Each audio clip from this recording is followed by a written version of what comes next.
This is the Almost Awaken podcast, a no-nonsense approach to spirituality with your hosts, Brittany Hartley and Bill Reel. Here we dive deep into the wisdom traditions while acknowledging insightful breakthroughs in science, psychology, and human development. Our goal is to explore the good life and the very best of spirituality. No nonsense required. Check us out at almostawaken.org, where you can check out past episodes, make a donation, email us a question or comment, or find out more about the resources we shared. And now, today's podcast episode.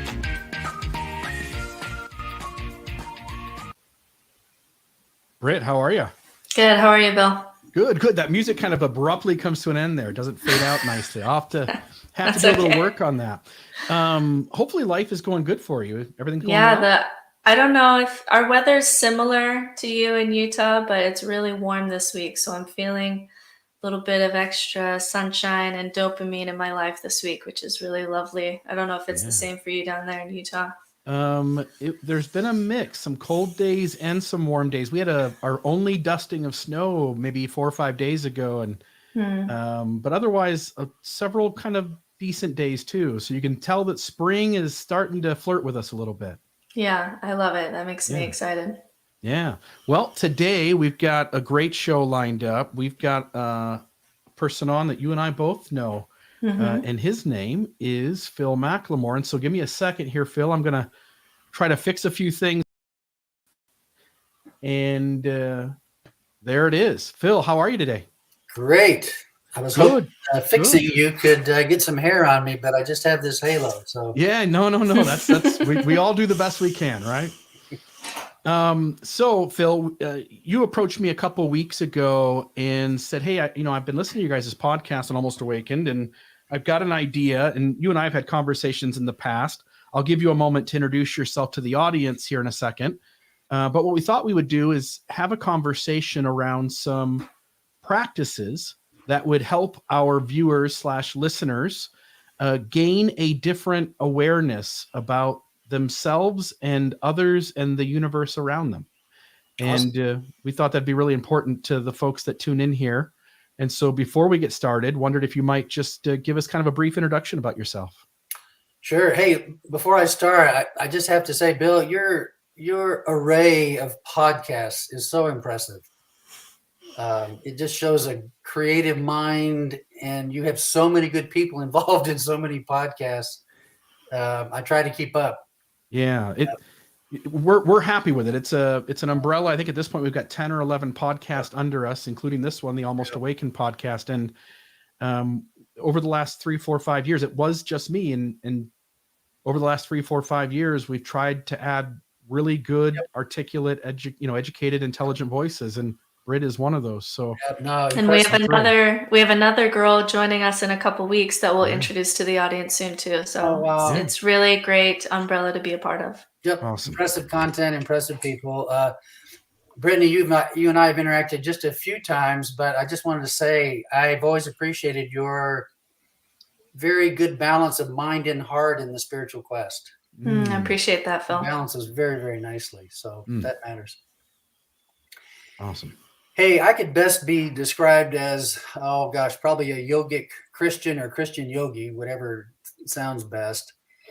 I grew up Catholic, went to Catholic schools my whole life, left the church at 17. That was 1967, 68. And it didn't make sense to me. It wasn't working for me. I spent 2 years literally investigating and experiencing every form of Christianity that was available to me. I'm talking about dozens and dozens. From about the age 20 onward, my whole life and profession was devoted to Christian religion and spirituality as I understood it, along the years. Yeah. I served as a campus minister for 10 years, mostly at Auburn University and University of Georgia. That was followed by a career as a military chaplain for 21 years, and then I served 8 years as a hospice chaplain. Sadly, my understanding of Jesus and what I would call true Christianity was limited by really traditional doctrines about Jesus that I think evolved away from the core of his true purpose and meaning very early on. In the late 90s, I suffered a serious accident which plunged me into a health crisis. And my long devoted spirituality and Christianity, frankly, collapsed, failed me, did not prove to be a source of stability or healing. And I spent about 2 years in chronic pain, anxiety, depression, just not knowing where to turn for help.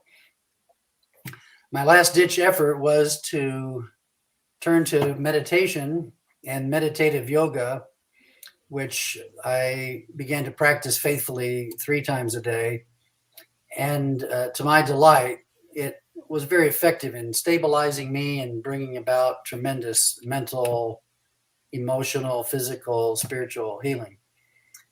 In the process of that, I suddenly became aware that this inner work was not just about relaxation or pain management or stress reduction, but that it was, as far as I was concerned at that point, the core of spiritual living and the core of the spiritual path.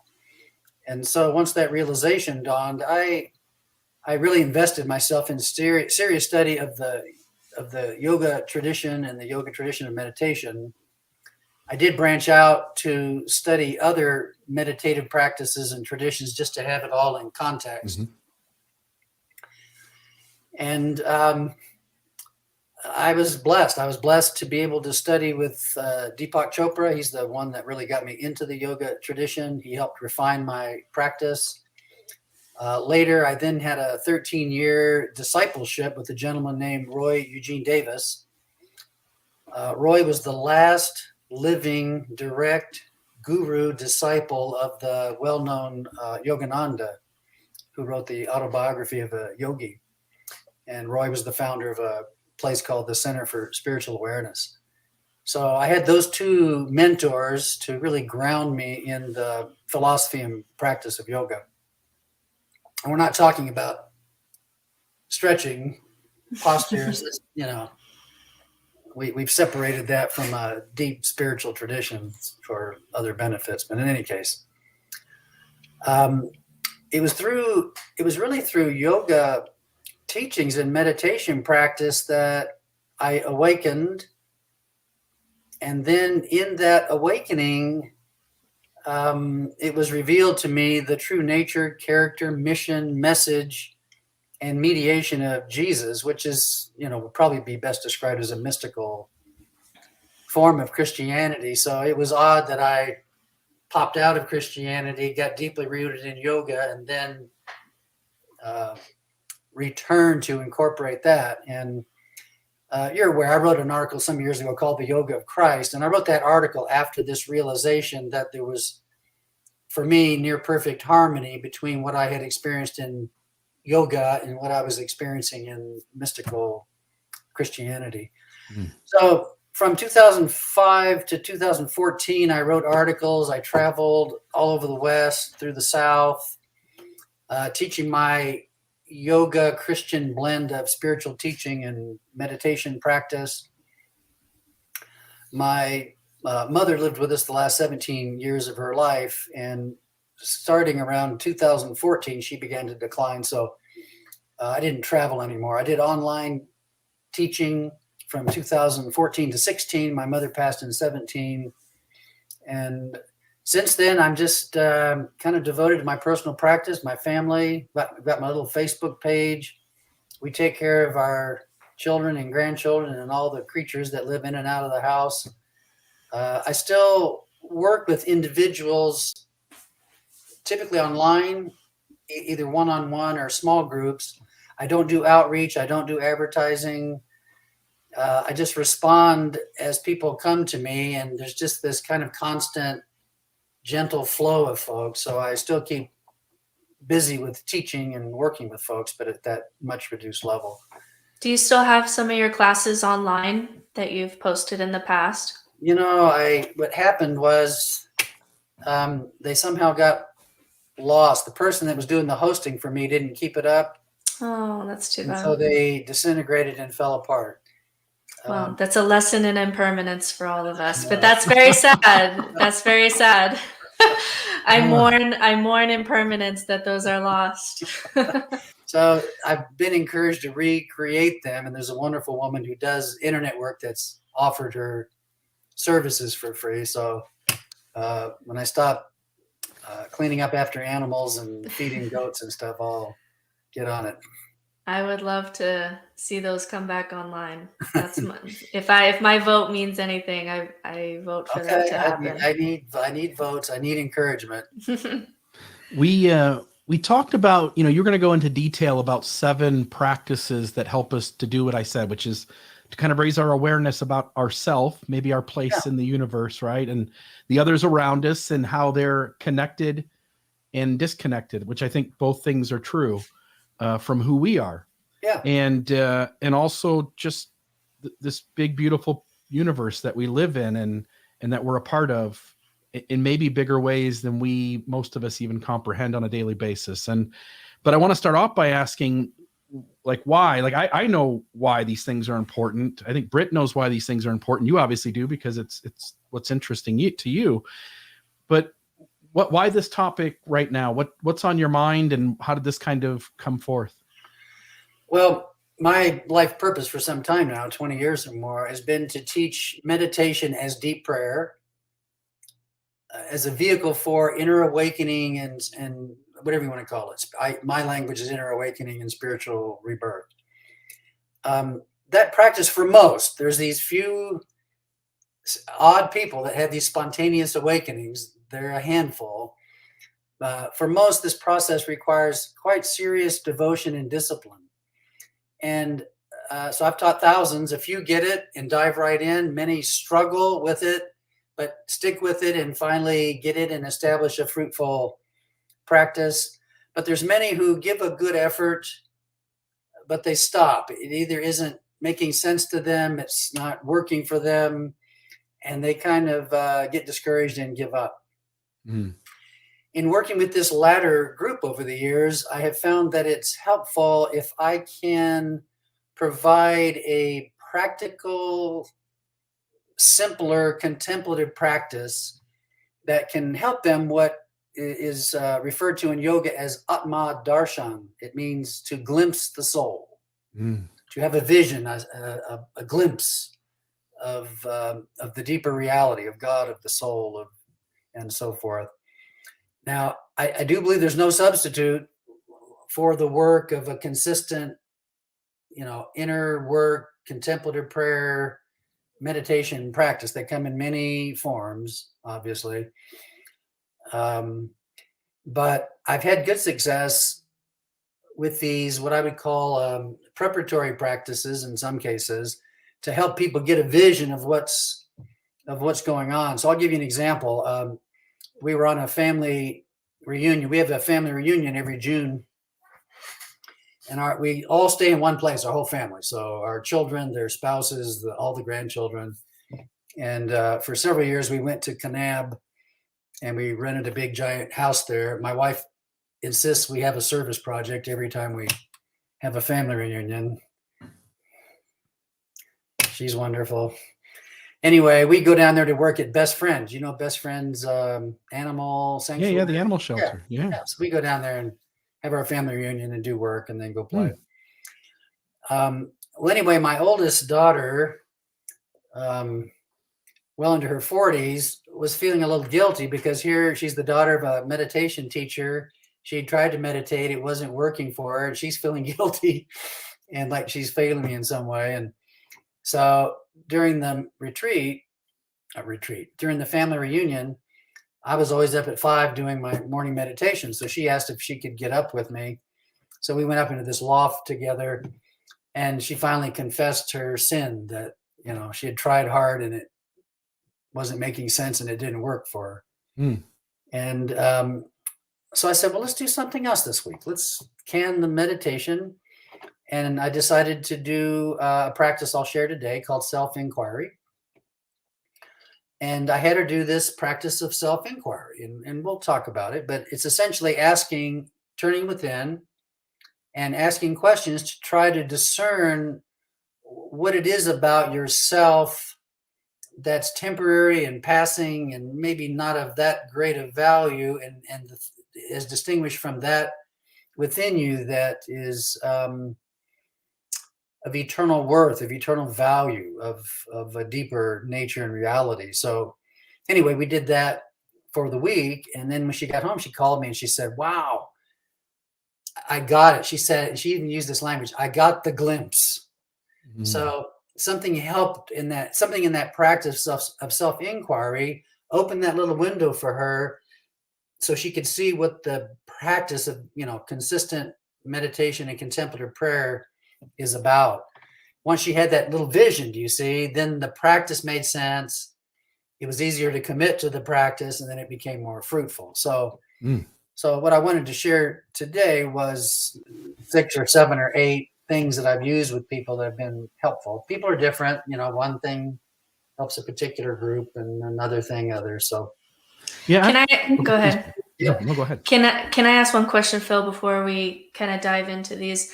A lot of the people that I work with as a spiritual director and some portion of this audience are people for whom the word soul and God just do not resonate, right?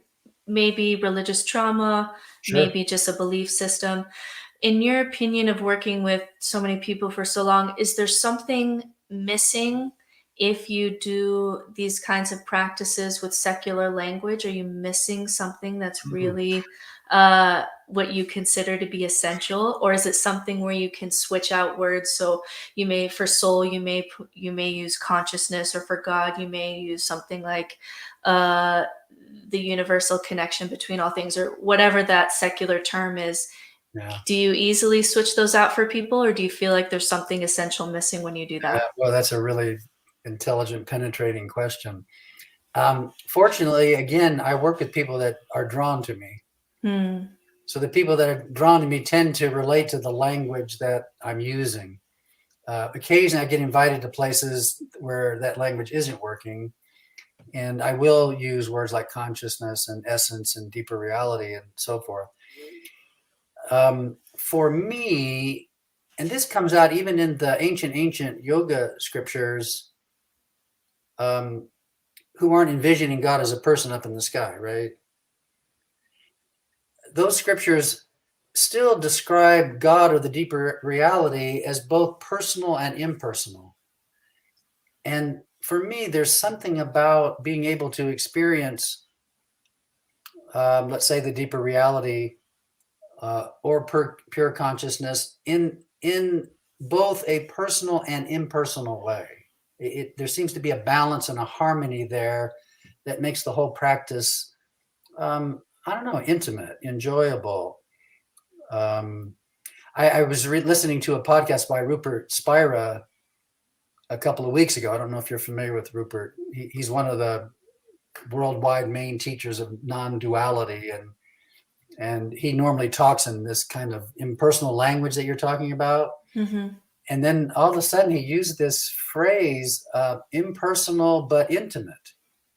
And I had to put it on pause and jot it down because I knew I wanted to come back and capture that. So even though ultimate reality is in a sense impersonal, it is manifested in a very deeply personal way in us. It's manifesting in and through us, and we're persons. So for me, I like language that has that personal aspect. Yeah.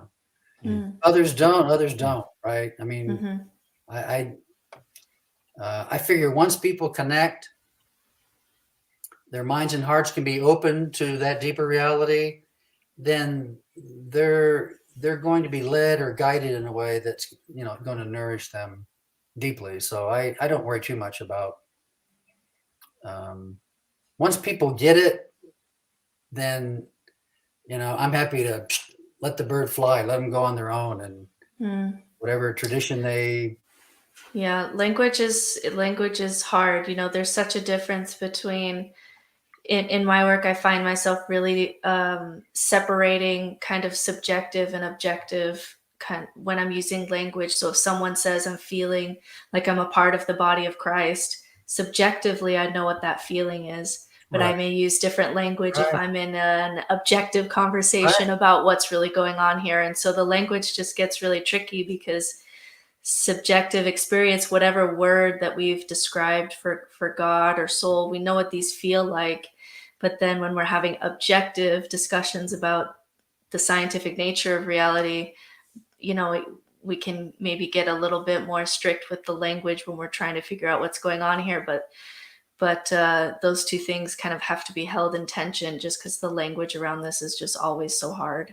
And maybe because people have various traumas or life history, certain language may disconnect them from the ultimate experience we're aiming for, and other language may walk them into that experience. And so, yeah, I can certainly value the question and the perspective kind of on all sides of that.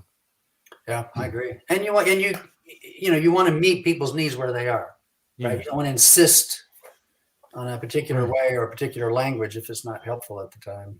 Right. So let's jump into this first one, and we've got other people. I'll just say there are viewers who are already putting some questions up, and I want to try to get through a chunk of this material anyway before we begin to kind of go off into the weeds, I think, on some of these and answer some tangential questions that are important to them and I think important to the conversation. But let's get kind of a chunk of this out first. Walk us through this first one. Yeah, I tell you, just everything I share assumes two things. Number one, the truth of the perennial philosophy, which behind this world of form that we're living in, there's an infinite, changeless reality. Okay, that's assumed. Also, that same reality is at the core of our essence of being. That's part of who we are. We are a manifestation of that. And then the third thing in the perennial philosophy is the purpose of this life is to discover that truth, to discover that deeper reality, and then learn how to integrate it into the life we're in at the moment in our mortal lives. So the second thing I assume is that there's essentially only two spiritual paths. There's the path of there's something wrong with you and you need to be changed, or you need to change, or you need to have a change of status by some divine act, some blend of grace and works, whatever denomination comes up with their formula to make you okay, right? To make you better or different or acceptable. That's one spiritual path.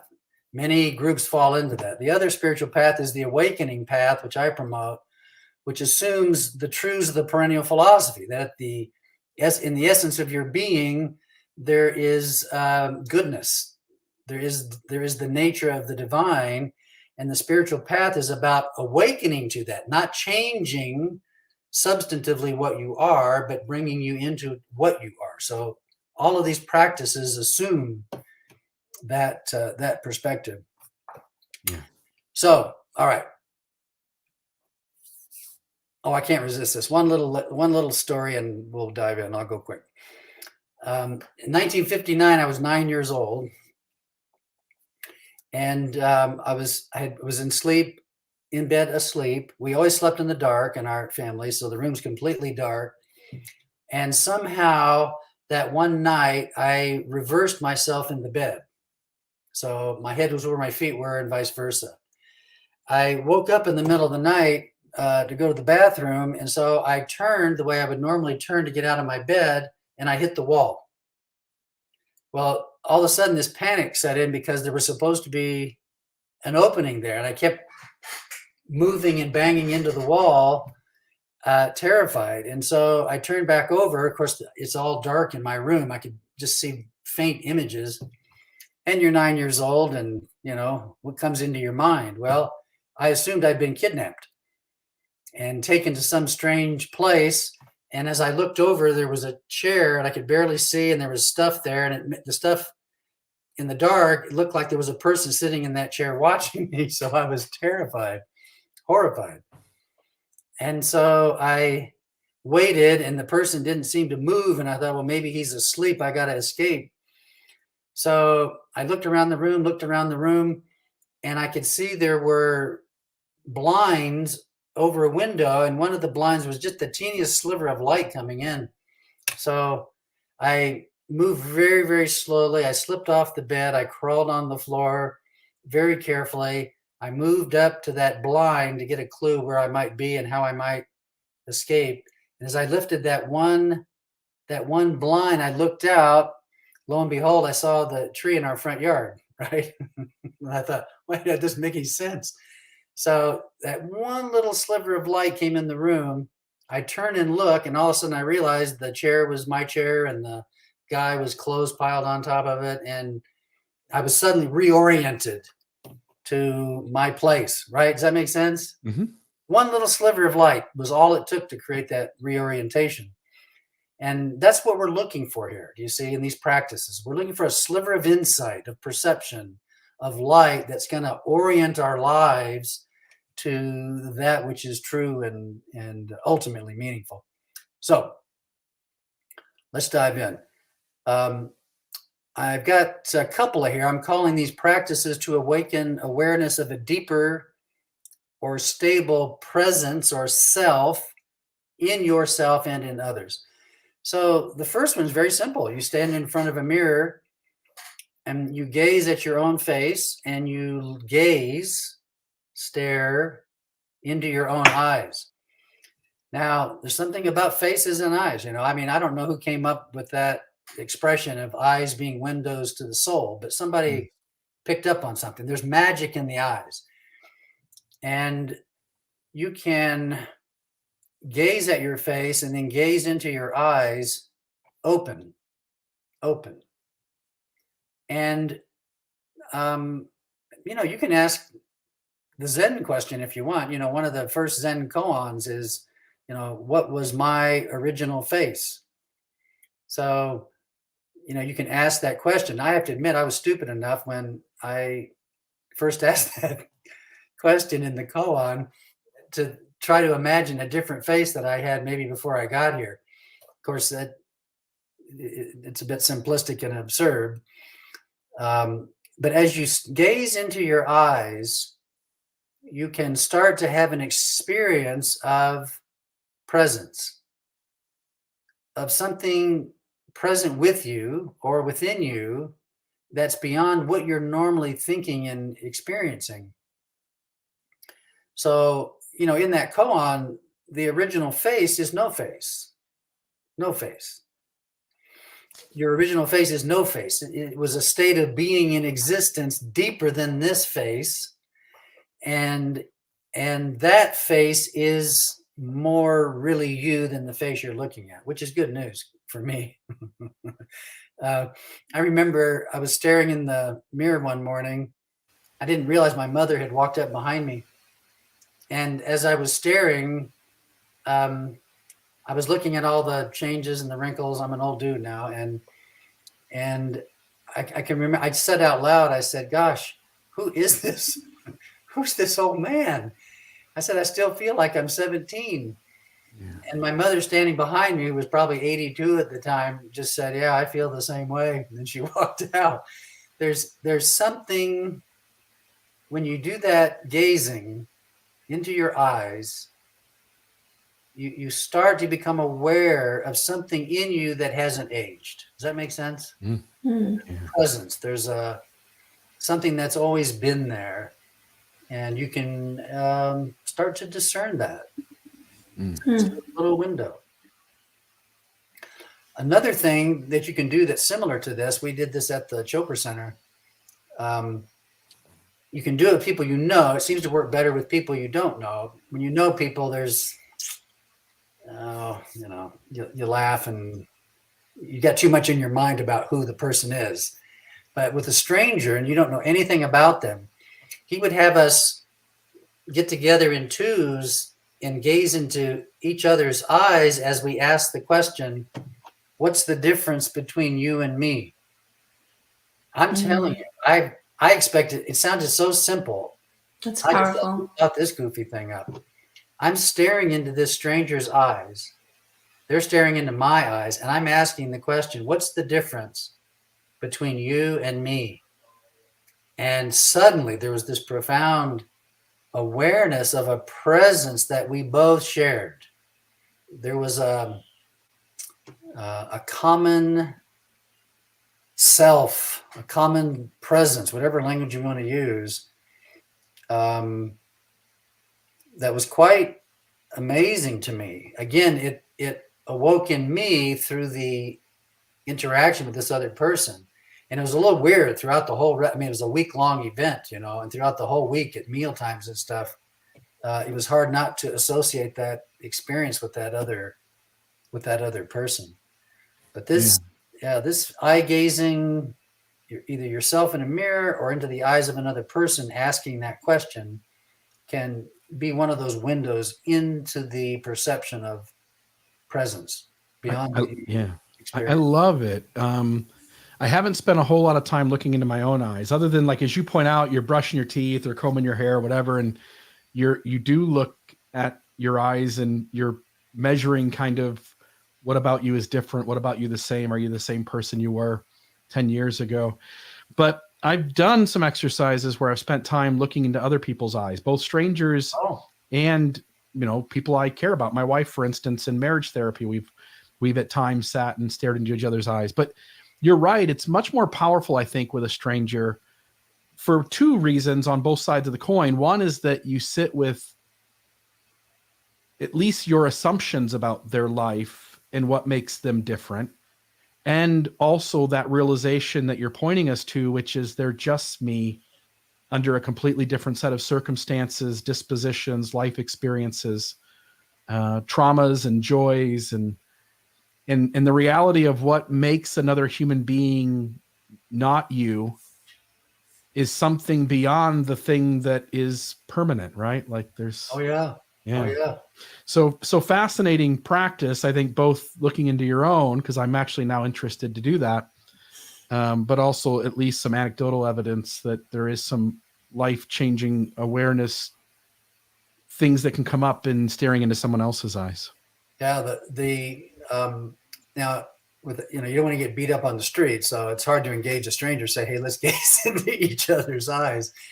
So what I would have to do is, like when I held meditation groups, I could set that up as an exercise, right? It was natural and not freaky. So typically that second one takes somebody to set that sort of situation up. Yeah, I would do that, for people coming to my group so they could have that experience.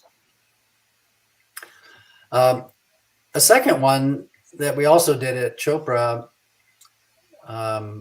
was what is called a life review. And what you do is you go back as far as you can remember, your first memories. The ladies seem to be able to get back farther than the men, whatever that means, but you go back as far as you can, and then far enough where you can get a sense for what you were like at 3 or 4 years old, whatever that is. And you take time. All these things have to be done, not being pressed by time, contemplatively, open mind, open heart. And you just look at yourself. I'm just going to pick 4 or 5 years old. I think I had to go to 5, and what your body was like, what your life circumstances were like, how you saw things, how you interpreted things, what life was like for you, what it meant to you. How you thought and felt about things going on in your life. So you try to capture the experience of self as best as you can at a point in time that you can remember with some clarity. And then you start moving. And, you go to another point. You can go in, depending how old you are, you can go in 5-year increments. I went from 5 to 10 to 12, 15. Those teenage years are kind of important. But you do the same thing at each stage. So I went to 15, body, life circumstances, how I'm thinking, what I'm feeling, desiring, fearing, what life means, what I'm reflecting on. The idea is just capture yourself as best as you can at 15, 20, 25. You just go through those, you'll feel kind of intuitively drawn to particular areas where you do that assessment. You just work right up to present day. The idea then is to sit back and reflect on what's been experienced. And two things should come into your awareness. Number one,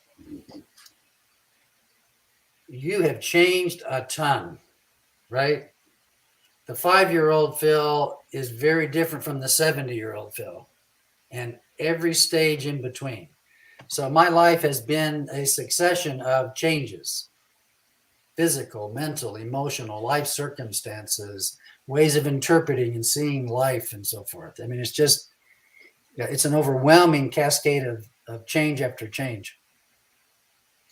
But as you sit there reflecting, you should also notice, as you think about all those changes, at each of those steps, there's awareness of a presence that has always been there that hasn't changed. It felt the same at 5 as it did at 65. Does that make sense? Mm-hmm. You can sense a persistent, consistent presence. And if you stay with it long enough, you can suddenly realize that whatever that presence is, and whatever that presence is that has always been with me, it's actually more me, more real, and more me than all of these changes that have occurred. It's the awareness of what is aware, or what, right? Yeah, That's very how nice stated. Yeah. When I look back, it's like it's the awareness of the person who was aware, or that which was aware. That's how I would phrase that. So again, my language, we're talking about spirit, Mm-hmm. and the primary quality of spirit is awareness. Mm. And so, yes, that could be as good or the best way to describe that presence. It's a presence of awareness that's always been present. Your ability to comprehend it, to be aware of it, to express it, of course, evolves and changes through life. But the idea is to capture this consciously, root yourself in it more deeply, because it does reflect a deeper reality than all the changes in our lives, and then integrate it into our mortal lives, which are going to continue to change and change and change. It's a tremendous source of stability. I think that'd be really powerful for someone who really is wanting to get back in touch with their inner child. I work with so many women who, I work with a woman just this week who kind of pushed down her inner child and inner voice for so long since she was a child, because of the patriarchy religion she was raised in, that she really didn't know her. She didn't know what she had to say. She didn't know who her inner child was.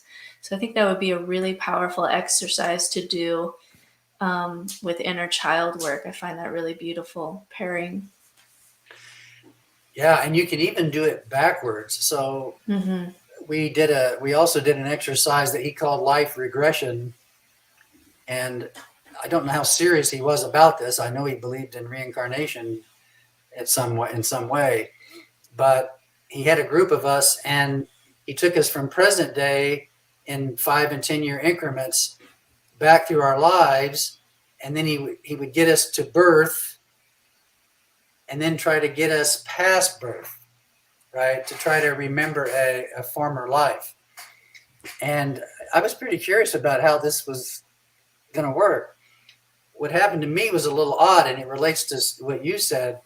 I'm going back, I'm going back, I'm going back, I'm going back. Well, I got to age 7 and stopped. And age 7 I was 7 years old when my father died at age 37. And throughout my entire life, I had believed that because I had little memory of it, and I had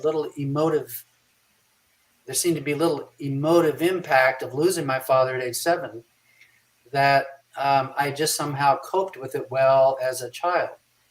So when we got back to age 7, suddenly I'm in the funeral home. I'm walking up to the casket. I'm looking in, fearful the way a child would be, and trying to decide whether to touch or not touch. And then, I mean, I'm reliving this. I'm really believing my mind has recaptured this and is now displaying it with accuracy. And I could see the adults there, and I could hear the adults talking about me, right? Trying to figure out, can they help me in some way, and what was I?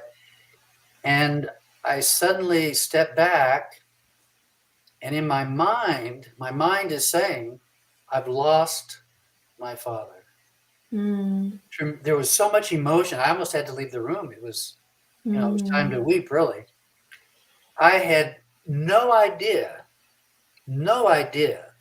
how that had impacted me. It had been so traumatic, probably, that I had layered it over as quickly as possible. And then had this false impression that I had somehow coped with it well. And after that realization, I then went through my life and saw the many ways that I tried to compensate for that loss, right? So you put it in the kind of subconscious, you put it off to the side, but it was still driving behavior because you hadn't dealt with it. That's so interesting. This is more of a psychological experience than a spiritual experience, but all this stuff comes together, right?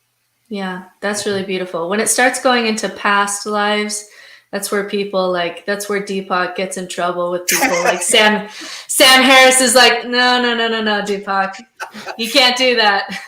You just went too far. Sometimes Sam Harris and Deepak will get together and then, or with other kind of more scientific meditators, and Deepak will get into a little bit of trouble, or he'll get some pushback. But that experience, going back to your child, that is really profound. Thank you for sharing. I have to tell you this. So when the thing was over, and I really loved him, and he helped me so much. But anyway, he asked people if they wanted to share what their experience was, and it was a circus.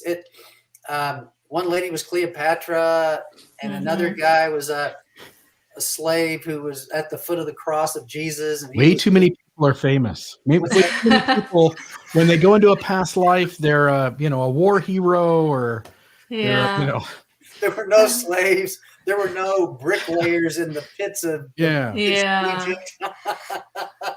My BS meter goes up a little bit. Yeah. So, I was like, I thought, this is nutty. There's just no. This is fantasy. This is creative imagination. Whatever this is, it's not reality.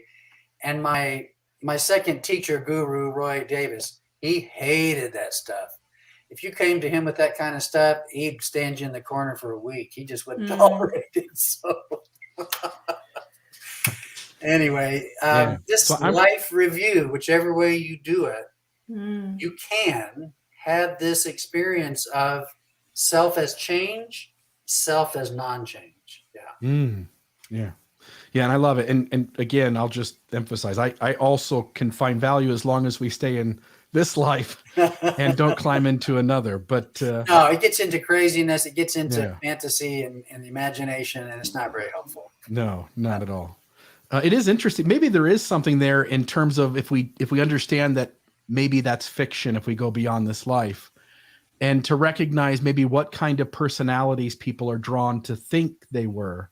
Because I think people pick out the person they think they were with at least some sort of subconscious intention, right? Sure. So that I think is interesting. That'd be a good psychological exercise. Yeah. We'd have to get a room of 1,000 people and see who they were. All right, take us to the third one. So this is a practice to awaken awareness of an expanded sense of self beyond time and space. There's several ways to do this. My preference is the sky gazing. This is fabulous. You don't need 20 years of meditation to have a very, very profound experience if you know what's going on. So the idea is you find a comfortable place, feels good, your backyard, a park, wherever. It's a dark night. There's not a lot of light distracting from the darkness of the sky. And you can stand or lay on your back or whatever, but you gaze into space. Now, most people have done this throughout their lives, one or more times, just at random on a camp out or wherever. But you start gazing into space, and at some point, if you're doing it long enough, maybe your mind is helping or not, you might at some point just have a perception of the vastness, the infinite vastness of space, Or your mind might start doing the, wow, those planets are millions and billions of light years away. Wow. And you keep extending with your mind. And then you get to this, well, wait a minute, there's no wall out there. But wait, if there's no wall out there, how is that possible? You start, however you do it, mind or no mind, you start to have this perception of infinite space. Now, most people have one of two reactions. For many, not most, fear starts to settle in. There's something discomforting and very uncomfortable about what you're experiencing. Some people feel so teeny or so meaningless or so afraid that they'll immediately break that off, and then they'll run around and look for something to touch or something heavy to pick up, or they want to reground themselves, right, and get back to what's familiar and what's comfortable. And what's happening there is, we identify with our very limited, whatever you want to call it, ego self, ego mind self. Our identities are physical and mental structures that we maintain, and they're impermanent, so they're subject to change. And now you're staring into this infinite space. Well, infinite space interacting with your finite perception of self is very scary, because it can create a sense of extinction. Does that make sense? Mm-hmm. You can feel like, oops, that's the fear that I'm going to be made extinct. Because deep, deep, deep inside, we realize this little Phil guy that's walking around and, snacking on this, that, or the other, is impermanent, right? And so that face-to-face with eternity can be very scary. Most people break off and don't get caught doing it again. There are a few people who hang in there and get past that and have this kind of experience of awe. And they somehow feel strangely comfortable and strangely at home. And they just kind of rest in that, not really knowing what it means. And then if they're with somebody, they might start to share, right? And talk about it. In the sharing and talking about it, you tend to lose it, right? And then it's just a conversation now. Bill. No, it's just that is an experience that I've had numerous times. Let's see how far I want to go with this. So because we might get to this later, hopefully we'll have a little bit of this conversation, but there's been times where I've used drugs and been in a group setting, either a small group laying on a trampoline with my wife and staring up at the stars, or with a group where we've laid on a trampoline or on the ground on a blanket and stared up at the stars for an hour. And there's so many things that come to mind. You're right. Like these conversations ensue, which is I'm completely an accident and alone, and I'm a miracle and connected to everything, right? Like it's those far extremes of this juxtaposed irony of something that feels both sides both feel true, and yet they seem to contradict each other, right? It is an amazing space to sit with. And I've had that experience sober too, but the ones with drugs there's been more there to it. Right. If that makes sense. Anyway, continue. So here's what I teach people to take this out of the realm of fear and to take it out of the realm of what the heck's going on here, right? What do I do with this? So here's the insight. You would be incapable of having the perception of infinity if there wasn't something in you that was like that. Does that make sense? It makes sense. I don't know if I can fully go there. Okay. So keep talking. Yeah, keep talking. The teaching here is to even be able to have the perception of infinite space. something in me like that has to interact with that. Do you see? And it can only interact with that through likeness. So here's a quote from Plotinus. I forget when he lived, the 200s, late 200s, whenever. Fabulous, one of my favorite ancient philosophers. We'll have to talk later, Bill, about whether he was taking drugs or not. Okay. But he said this: you can only comprehend the infinite by a faculty superior to reason, by entering into a state in which you are your finite self no longer, in which the divine essence is communicated to you.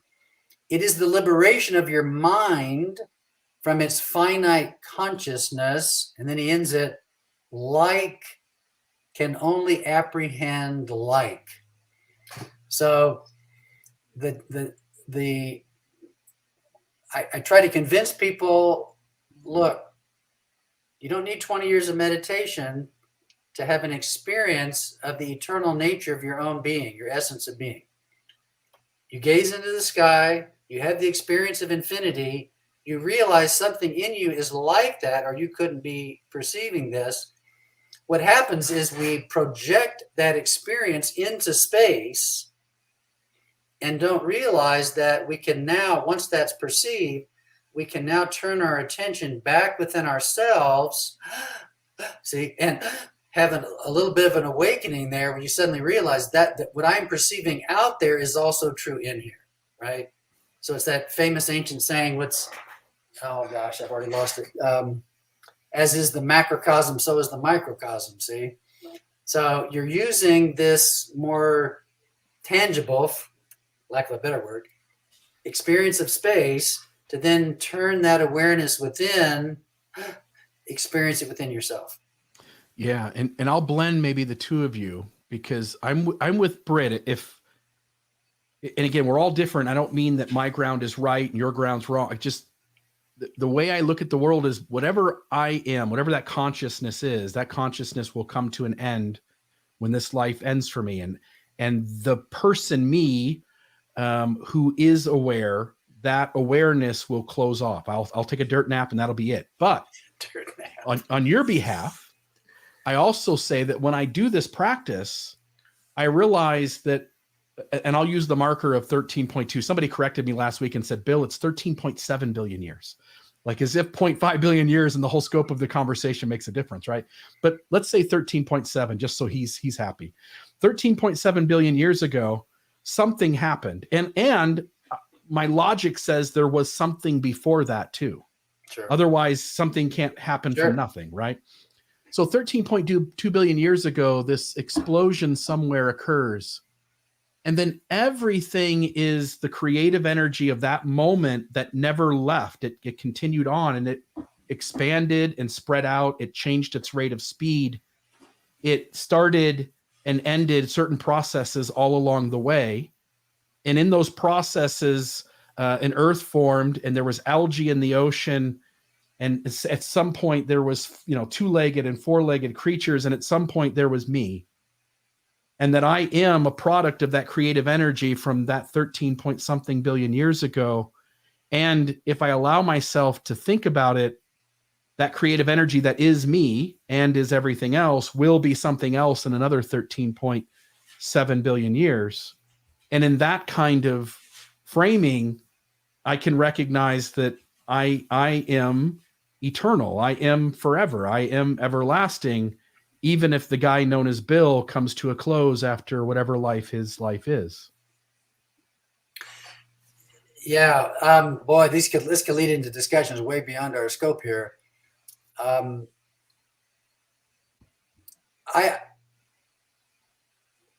the yoga tradition, it's very common to use this ocean and wave imagery, right? So the ocean representing ultimate reality, and then it by its movements, right? Evolutionary movements, let's say, it kicks up these waves, and the waves are the individuals. It's the individual expression of the ocean, but then the wave always goes back into the ocean, right? So when I was first taught that, again, I'm terrified, right? Because to my ego self, that means extinction. And what's more fearful than personal extinction, right? So I went for many years with this in the back of my mind, having to honor it because it kind of came out of my yoga tradition teaching, but being afraid of it at the same time. And I don't remember the morning. I just remember the day. There was a day when at the end of my meditation, I kind of awoke as the ocean, not the wave. And when that happened, I started laughing uproariously because I was terrified of losing little Phil, right? The little bald guy who likes the Florida Gators and likes strawberry ice cream, but he can't eat anymore because of his blood sugar and, you know, all my little personal little Phil problems. You know what I'm saying? Yeah. That are such a big deal in my day-to-day life. And I just laughed and laughed and laughed because I thought, why am I afraid of losing this little Phil when who and what I am in essence is this, do you see? The all.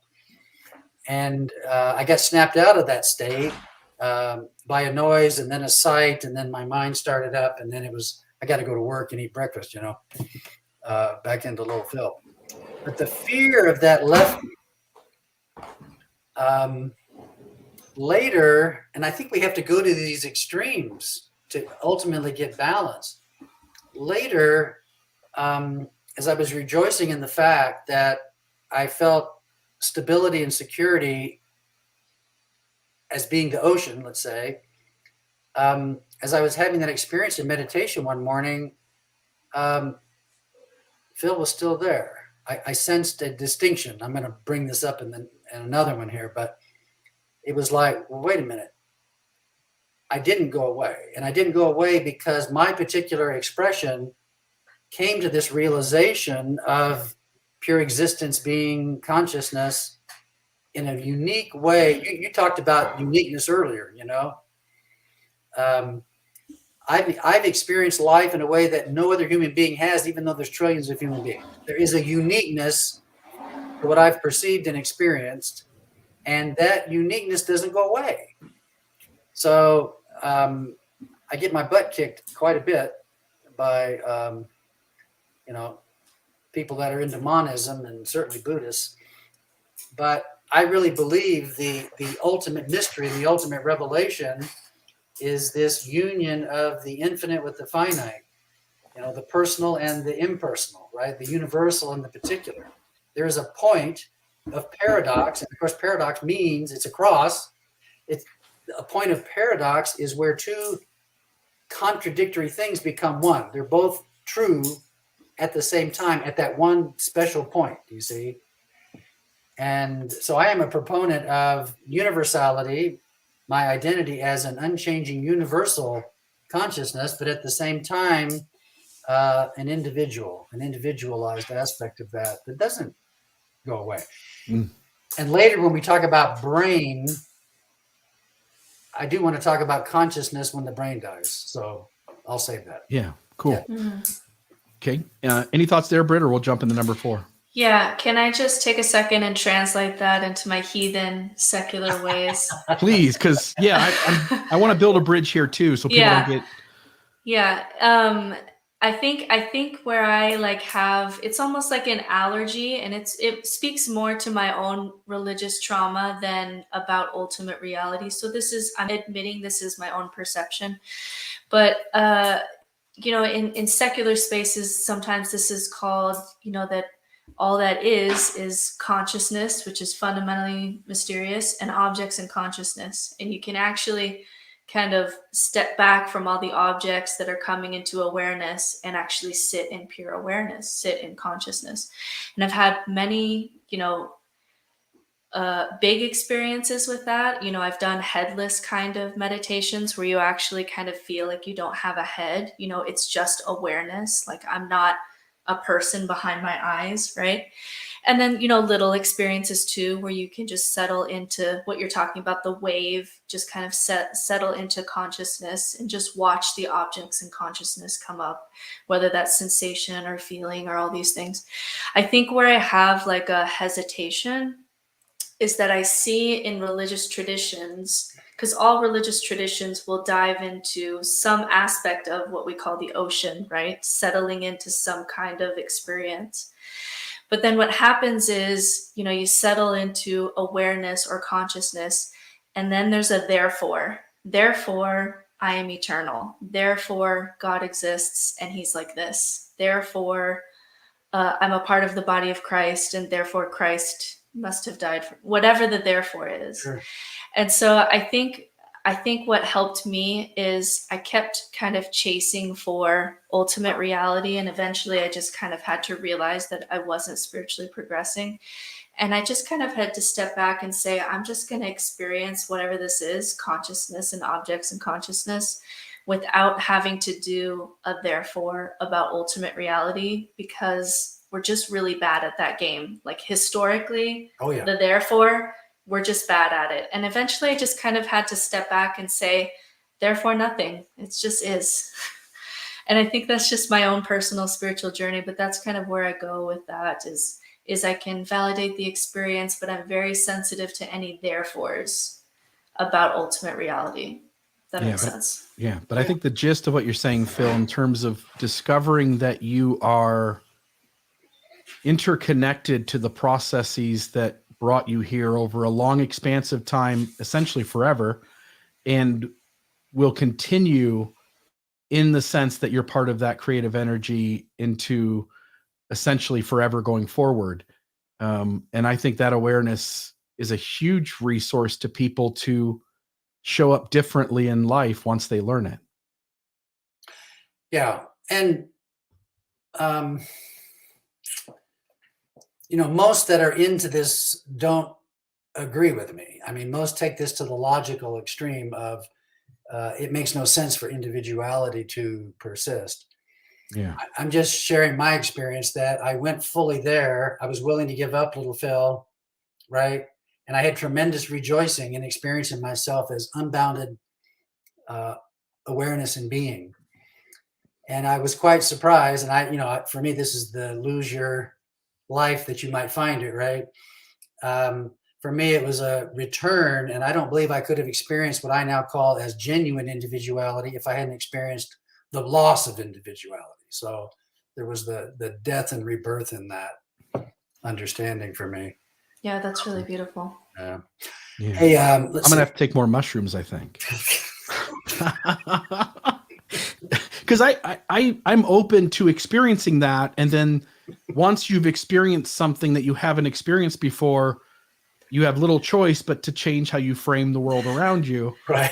You can just see Phil's face go like, oh, here we are. No. I'm just saying, I got to do we something to it. come up with that. Yeah, no. But I get it. Let's continue on. It makes perfect sense. Yeah. Let me skip to what I've got on here is 5 for a minute, just because it tails into this, and then I'll go back to the other one. Something I find that helps people a lot is what I call the I, me contemplation. So I'll have people sit and play with these words, I and me.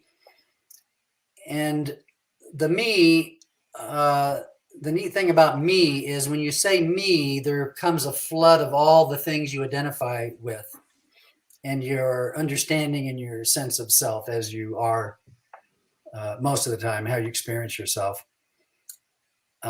So I have people immerse themselves in the me, and then I have them pause and then have them reflect on I,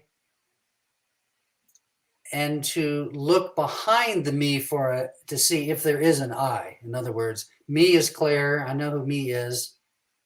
Is there a deeper I behind the me? And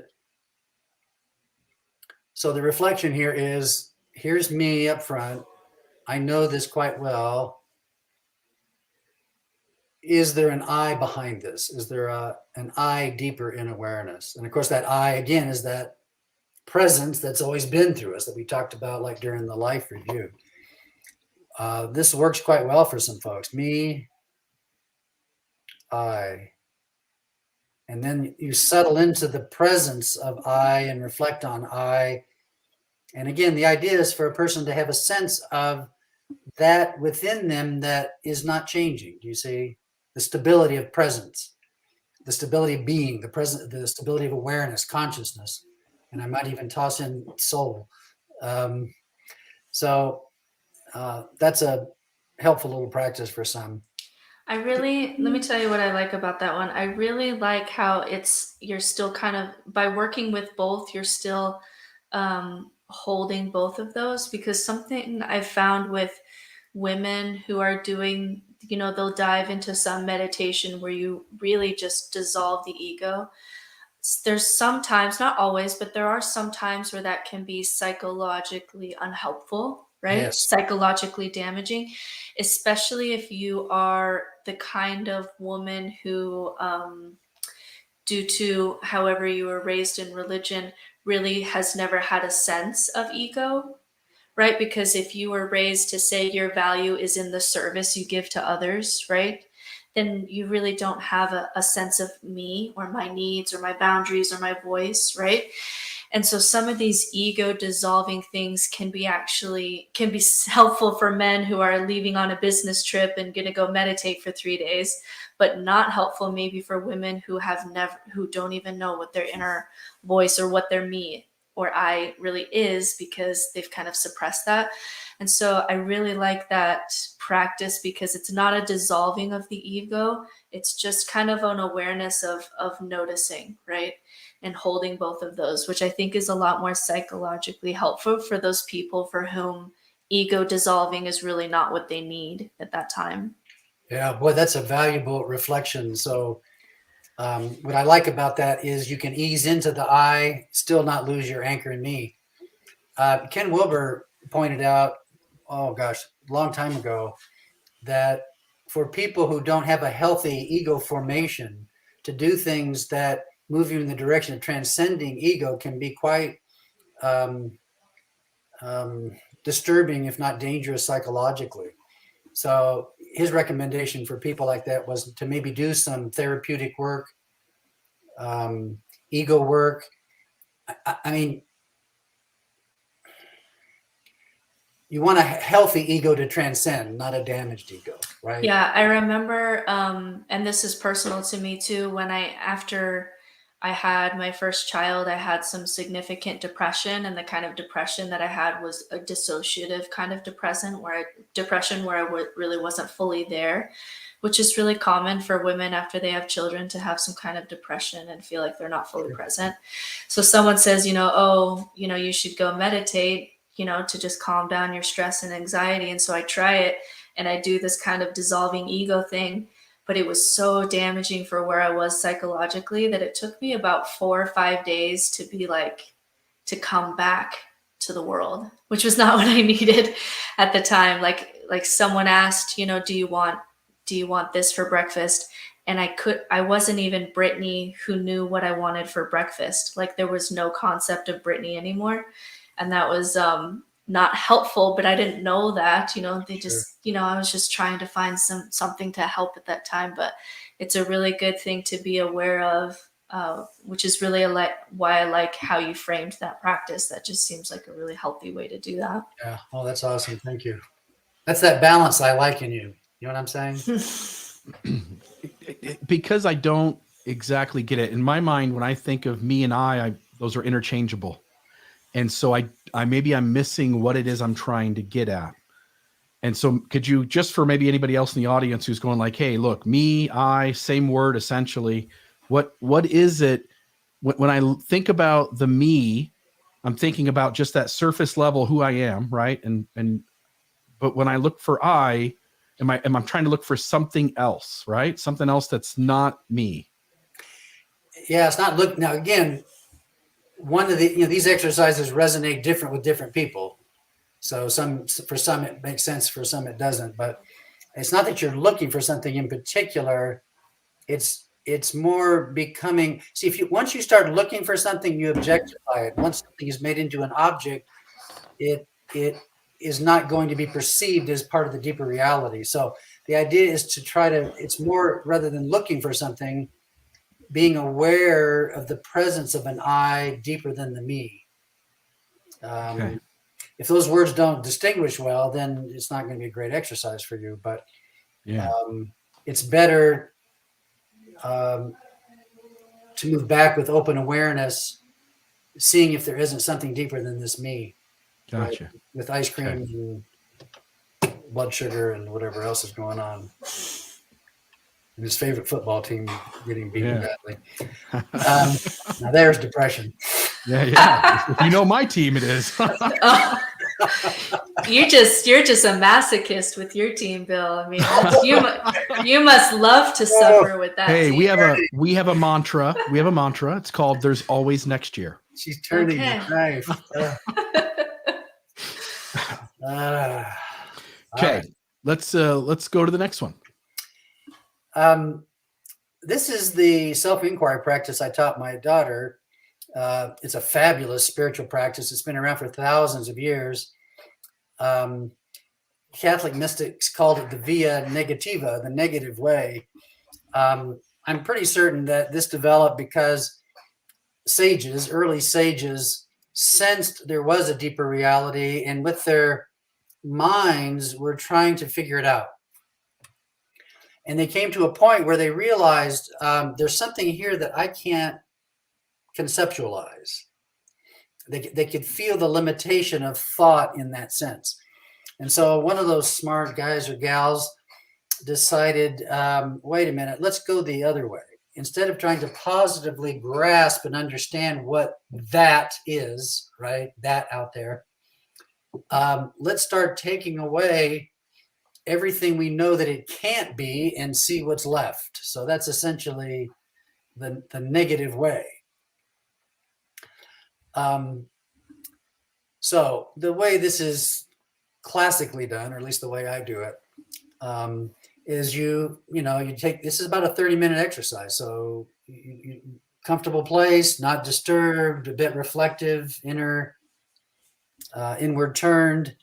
And you start asking the question, who am I? Or my teacher, Roy, preferred, what am I? Because who sometimes dumps a lot of who baggage on you. You know what I'm saying? Some people are uncomfortable with the impersonal what. So whichever resonates with you, who am I or what am I? So you ask that question reflectively, and then you start the subtracting. So who am I? Am I the body? And you start reflecting on that. Am I this body? Well, pretty closely associated with this body, pretty closely identified with this body. But wait a minute. There was a 3-year-old and a 5-year-old and a 20-year-old and that glorious 28-year-old body. And now there's this 71-year-old body. Well, which one is it? Do you see what? Mm-hmm. Right? There's something. I'm obviously not just the body, because it changes dramatically over many years. So whatever I am, and the body is, a part of what's going on here. Whatever I am, clearly, in essence, I'm not the body because of all this change that's taking place. If I can interrupt just for a second, I've been through this exercise as well. I mean, you can do the whole brain in a vat. If you just suddenly were just a brain in a vat, you still would in your head go, I'm still me, right? Like, and the exercise that I've heard is if you cut off your arm, are you still you? And if I cut off both your legs, are you still you? Right. And there becomes a realization, as you're pointing out, that your body is a part of who you are right now, but it isn't you. You can take it away and you're still there. Right. And if you do feel diminished by losing an arm, that's a psychological issue, right? That's an emotional issue. It's not. Yeah, because only you discovering that you lost the arm makes you then get lost in being less than. In other words, if you're covered up with a blanket, you don't know that your arm is missing yet, and I ask you the question, you say you're still all there. It's only the recognition that your arm's been removed that causes your brain to lose its train of thought and now go, uh-oh, I'm less than. But you weren't less than when you didn't know it. Right. Yeah. So you move from body to thought. So who am I? Am I the body? Reflect. Okay, whatever I am, the body doesn't encapsulate who and what I am. So am I my thoughts? Well, we really identify with our thought patterns. As a matter of fact, our thought patterns pretty much drive us and drive our sense of self. So am I my thinking, my thoughts? Well, you don't have to have too much brain power to realize that all thoughts come and go. Every thought has a beginning and a middle and an end. It's here 1 minute, it's there the next, right? It's gone. Some people obsess, they think obsessively. I love strawberry ice cream, and you might obsess over that thought for 2 weeks, but sooner or later, it's going to end. And even in the cycling of it, it has a beginning, a middle, and an end, right? So thinking comes and goes. I'm now observing thoughts. Let's be a Buddhist for a minute. Now let's just be mindful and observe thoughts for a minute, okay? Well, gosh, I can watch them come and go. Well, if I can observe them coming and going, I'm not it, you see? Mm-hmm. I mean, one of the main philosophical tenets of yoga is if you can observe it, you're not it. So I can clearly observe thoughts. Alan Watts used to say, I can't remember. We have 50 or 60,000 thoughts a day that are playing off of each other and cycling, and one stimulating another, and others coming together to create a sense of thing. And so much activity goes on up there. We really believe there's some kind of little guy in there that's alive. But what he would do is he taught on a houseboat a lot in the San Francisco Bay in the evening, and he smoked, and he would get his cigarette butt really going, and then he'd take that cigarette and start moving it really fast. And then he would ask people what they saw, and he said, "Oh, I see a circle of fire," right? And then he would slow it down and stop, and he says, "Was there ever a circle of fire?" You see, well, it looked like a circle of fire. There was no circle of fire. It was just a pinpoint of light moving so fast, moving faster than the reflection on the retina. How would you say this? Your retina reflects light for so many seconds or parts of a second. There's more frames happening than your eyes can pick up on. Perfect. Yeah. So it's an illusion that there's a circle of light. It's just the movement that causes that. And his lesson was, we have all of this very fast movement of thought that gives the illusion that there's a person in our thoughts. Well, again, thoughts come and go. I'm still here. I can observe them. I can't be my thoughts. So now we've eliminated body and thoughts. Well, you can go into emotions, which in most cases, if it's not something instinctive, most of our emotions are reflections of thought patterns. And all of us have been mad 1 second because we've misunderstood something. And then when you understand it, you're not mad anymore, right? Emotions are very fickle. They come and they go the way thoughts do. So very careful. Who am I? Am I my body? No. Who am I? Am I my thinking and thoughts? Reflect. No. Who am I? Am I my emotions?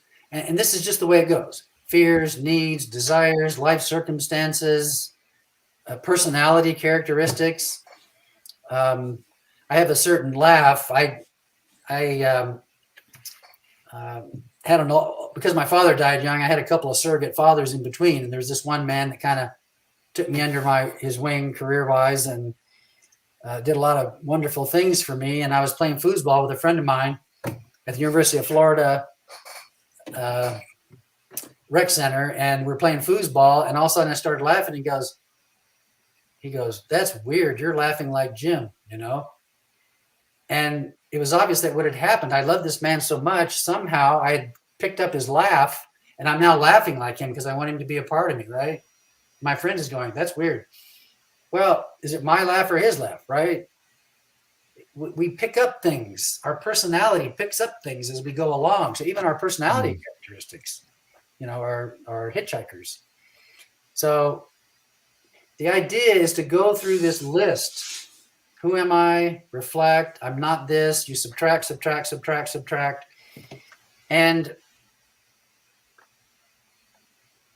what you should experience, should's a tough word. What's possible to be experienced at the end is, well, wait a minute. If you subtract, there's supposed to be less, right? if I've taken all these things away from myself, I should be less. But the experience is the more you take away, the more you start to feel more substantive and present. Mm. That's the magic of this practice of self-inquiry. I take these things away. Well, wait a minute.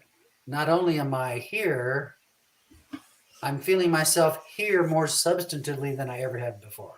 What is that, you see? What is that? Bill, you're muted. Sorry, I took this as a religions course in college. I was a sophomore for Bowling Green State University, and I took a world religions class. And when we got to the Buddhism section, I think it was, is where they did this practice. And the conclusion is you're just the observer. You're just the person observing. And it's not just observing with your sight, because if you're blind, you're still not less than what you were, right? And so it's whatever senses you have access to, it's your taking in the world as it's unfolding right in front of you. And I'll tell you this exercise we did when I was 19 years old, 18 or 19 years old, was profound, because it stuck with me. Anytime I got anywhere close to this territory, that exercise came to my remembrance, and it was profound, the recognition that I was none of these things. Right. And see, for my daughter, she caught that glimpse of that, and then she realized, oh, this meditation practice is about discovering that, holding awareness of that, finding my genuine self in that, and then living out of that, you see, living out of the genuine self, not the personality and life circumstances and fears and desires and needs and so forth. Yeah. That's a powerful, it seems like a small shift, but it's such a powerful shift. Just the difference between I am angry and I'm feeling sensations of anger are two very, invite me to respond in two very different ways. Absolutely. Very different ways. Just the difference of identifying, I believe this, or I'm just because we just wrap our identity around our feelings and our beliefs just kind of easily, but to just step back and say, I'm experiencing these sensations, that just gives you a lot of freedom. It's really the only freedom that we get as humans, is just to say, I'm experiencing sensations of anger. Be curious about it, rather than say, I am angry and you're making me angry. Right. And if you are something, if you are the thing that is impacting you negatively, and of course it works positively too, by the way, but if I am the thing that's impacting me negatively, then I don't really have as much control over how I react, right? Mm-hmm. Rather than going, I'm not that thing, I am feeling anger, and here's how I will respond. Or you're making me angry is even worse, because now I'm a thing that you're in control of, right? Yeah. Right. Good stuff. So we tend to identify with the object, not the verb. We are verbs. We are life, right? I like that, Phil. I'll go through these next ones quick. Bill, you mentioned this actually in our very first podcast. I think it's number 53. You described it to me. This exercise of becoming aware of awareness, right? You talked about yourself being in the back seat, watching yourself as the driver, and saying, "Hey, yo, bro, not that turn." Yeah. It's separating my ego, right? In a sense, my ego, I would take out of my head and I would put it on my shoulder. So it's still there. It's a little canary. Right. It's giving its input, and I see it, I feel it, I know what it's doing, but I also recognize I'm not it. And so, I love it. So I have people sit and just reflectively just say and repeat over and over and over, aware of awareness. I mean, we're all aware of something. The problem is it's the object that overwhelms our consciousness, right? Well, we want to be able to take a step back from object-pointed awareness and become aware of awareness itself, which for me is the primary quality of spirit, which means you're taking a step back into your essential nature, permanent nature. So I have people just sit and reflect, aware of awareness, and do it. I mean, repeat it until you have the experience of awareness itself, not awareness of something, but awareness itself. I do the same thing with this other one. You're gonna have to mute Brittany. She'll be after me here in a minute.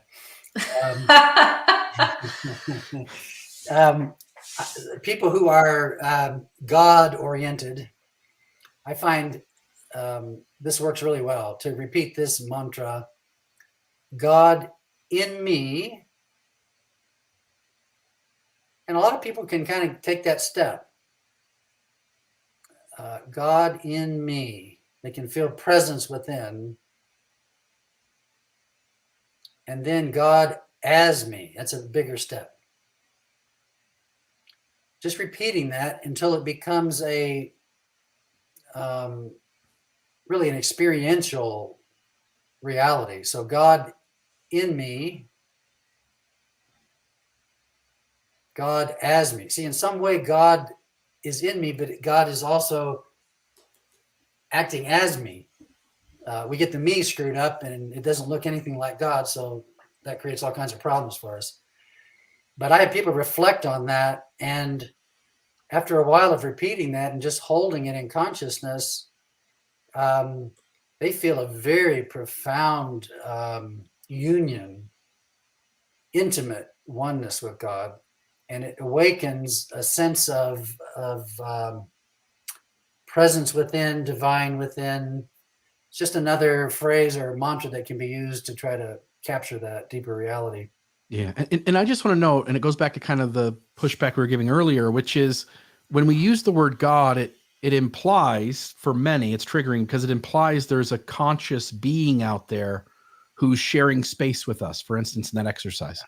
And again, I would suggest, I don't think there's anything wrong with what you're saying. It's just for those that is triggering for, to think of it more as the connective, creative energy of the universe, I think allows the same insight and enlightenment to happen while not feeling triggered that there's some conscious being who doesn't resolve real world problems, who's sharing space with you. Right. So I'll share my teaching if you like it. Yeah. I'm just giving people permission to change the words if they need to.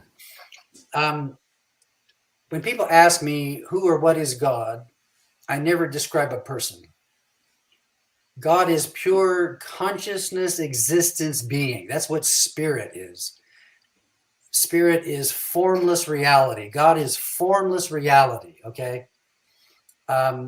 Materialism has a huge problem. I mean, somebody convinced me that a particular collection, right, of unconscious molecules get together and create consciousness. I mean, that is a huge leap. It's much more likely that the eternal is consciousness, existence, being itself, which is formless. It has to be formless. And that out of consciousness emerges a movement that creates vibration, that creates energy, that creates matter as we know it. You know what I'm saying? So if people ask me who or what God is, I'm going to describe God as formless reality, which is how I define spirit. And it is from formless reality that the world of form, matter, thought, emotion, individuality comes from. The ancient scriptures are always describing God as impersonal, which is pure consciousness, existence, being, and personal. Well, personal implies a limitation. Do you see? Nothing's personal without being, I'm a man, not a woman. I'm 6 foot, not 10 feet. You see, there's always a limitation in describing personality and personhood. But the potential, the virtual reality of the individual, of the person, is in God, is in pure consciousness, existence, being as the impersonal spirit. That impersonal spirit, and we're having to put words on this, but decides, or for whatever the right word is, in the yoga scriptures, is it's the one became many, right? Whatever that process is. So God now manifests a world of form, which creates a world of personhood and individuality, whether it's in creatures or things or people. And then God manifests through that individual or through that individuality. So God becomes personal in and through me. I'm the personal expression of God. Does that make sense? It's fascinating. Yeah, I think where people will start to diverge, and I'm already seeing some questions show up as you were talking, was I think it's because how consciousness, even if you're a materialistic, atheist type, how consciousness emerges is really fundamentally mysterious, and it does appear that consciousness exists all the way down, right? That it's just that it's not like a certain kind of animal becomes conscious, right? Right. Mushrooms are conscious. Yeah, consciousness seems to go all the way down as a fundamental nature of reality. And so we just really don't know enough about the nature of consciousness, which is why there's so many theories, and the people who are asking questions all have their own theories, and you have a theory and I have a theory and Bill has a theory, but I do think it's the most mysterious question of reality. I mean, even, our best scientific minds on it and studies on it will just come out and say, this is really mysterious. And No, we don't have the tools to. It really is just mysterious. But I have worked with Sufis a lot, and something that Sufis do, if you ever get in a circle of Sufis, we're actually going to have a Sufi guest here in the next couple weeks, is when they sit around in a circle and introduce themselves, they'll say, I am God, and then they'll kind of introduce themselves, but they'll sometimes not even say their name. They'll just say, I am God. And so I have worked with that my spiritual mentors of Sufi. And so I don't mind the God language, God in me, God as me. I don't mind that, as long as I can meet that word in my own way, right? Sure.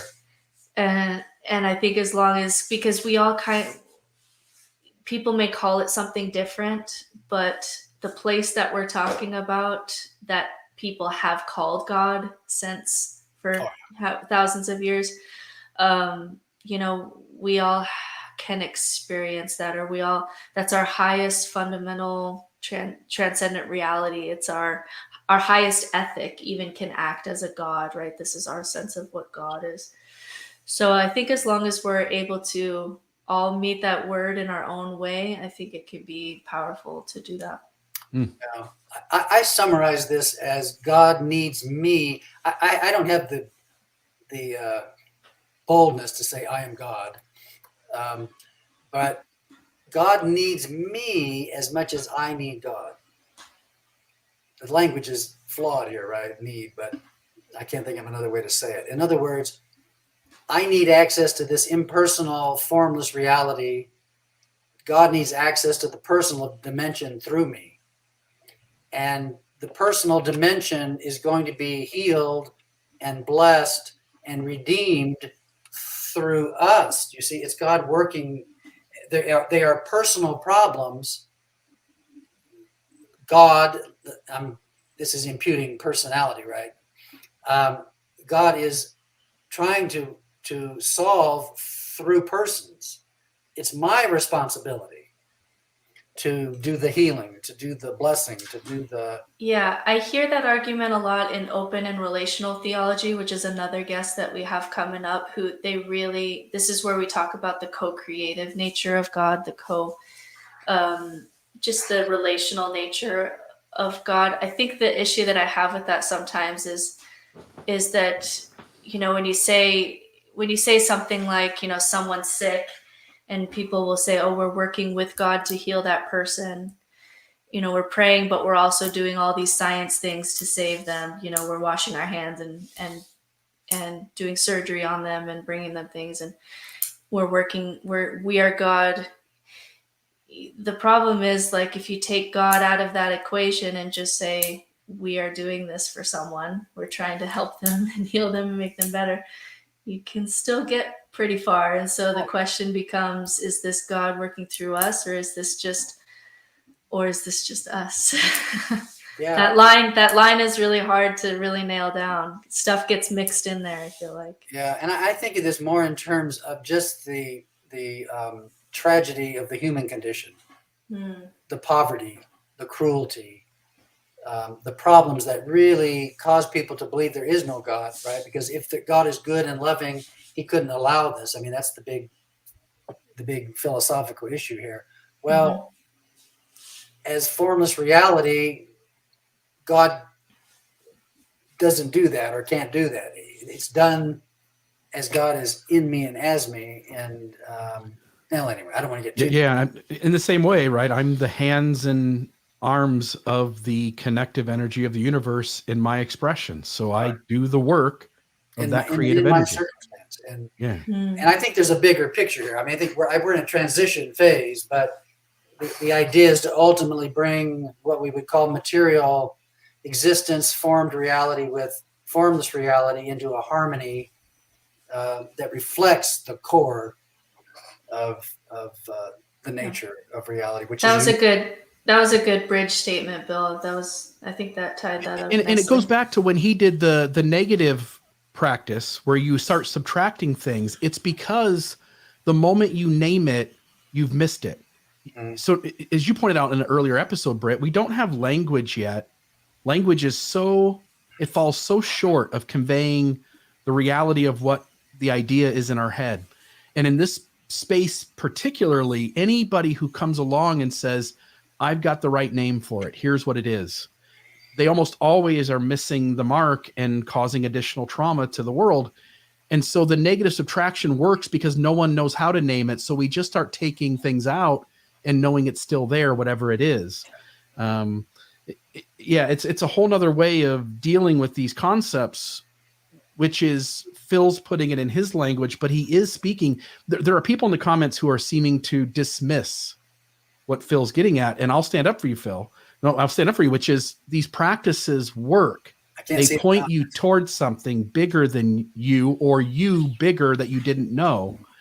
And the triggering language, you have to come up with new words if that's bothering you. Some people it will connect with deeply. There have been people in the comments who said, amen, essentially, hey, that's great. Same experience, love it. And others are finding difficulty in the language. You have to shape it to your own experience. But these practices do in fact work. I can't see. I blocked the comments, so I can't see them. Gotcha. I didn't want to be distracted. I'm being aware of time, and I know we wanted to do some chemical talk. I'll just mention this. There are a variety of practices that I would call embodiment practices.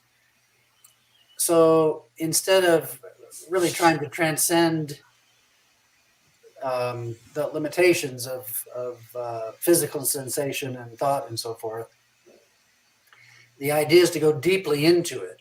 Because if in fact our existence, physical existence, mental existence comes out of spirit, there's a connection there somewhere. And so if I go deep, deep, deep, deep into a practice of embodiment, I ought to be able to discover that.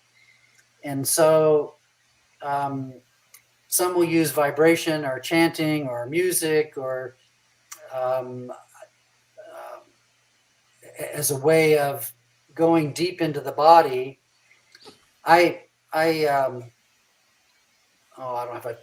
Years ago, my meditation practice was primarily transcendental, classic yoga. So you relax the body, you still the mind, you transcend, right? You commune with this deeper reality, you come back into the body. And one day I was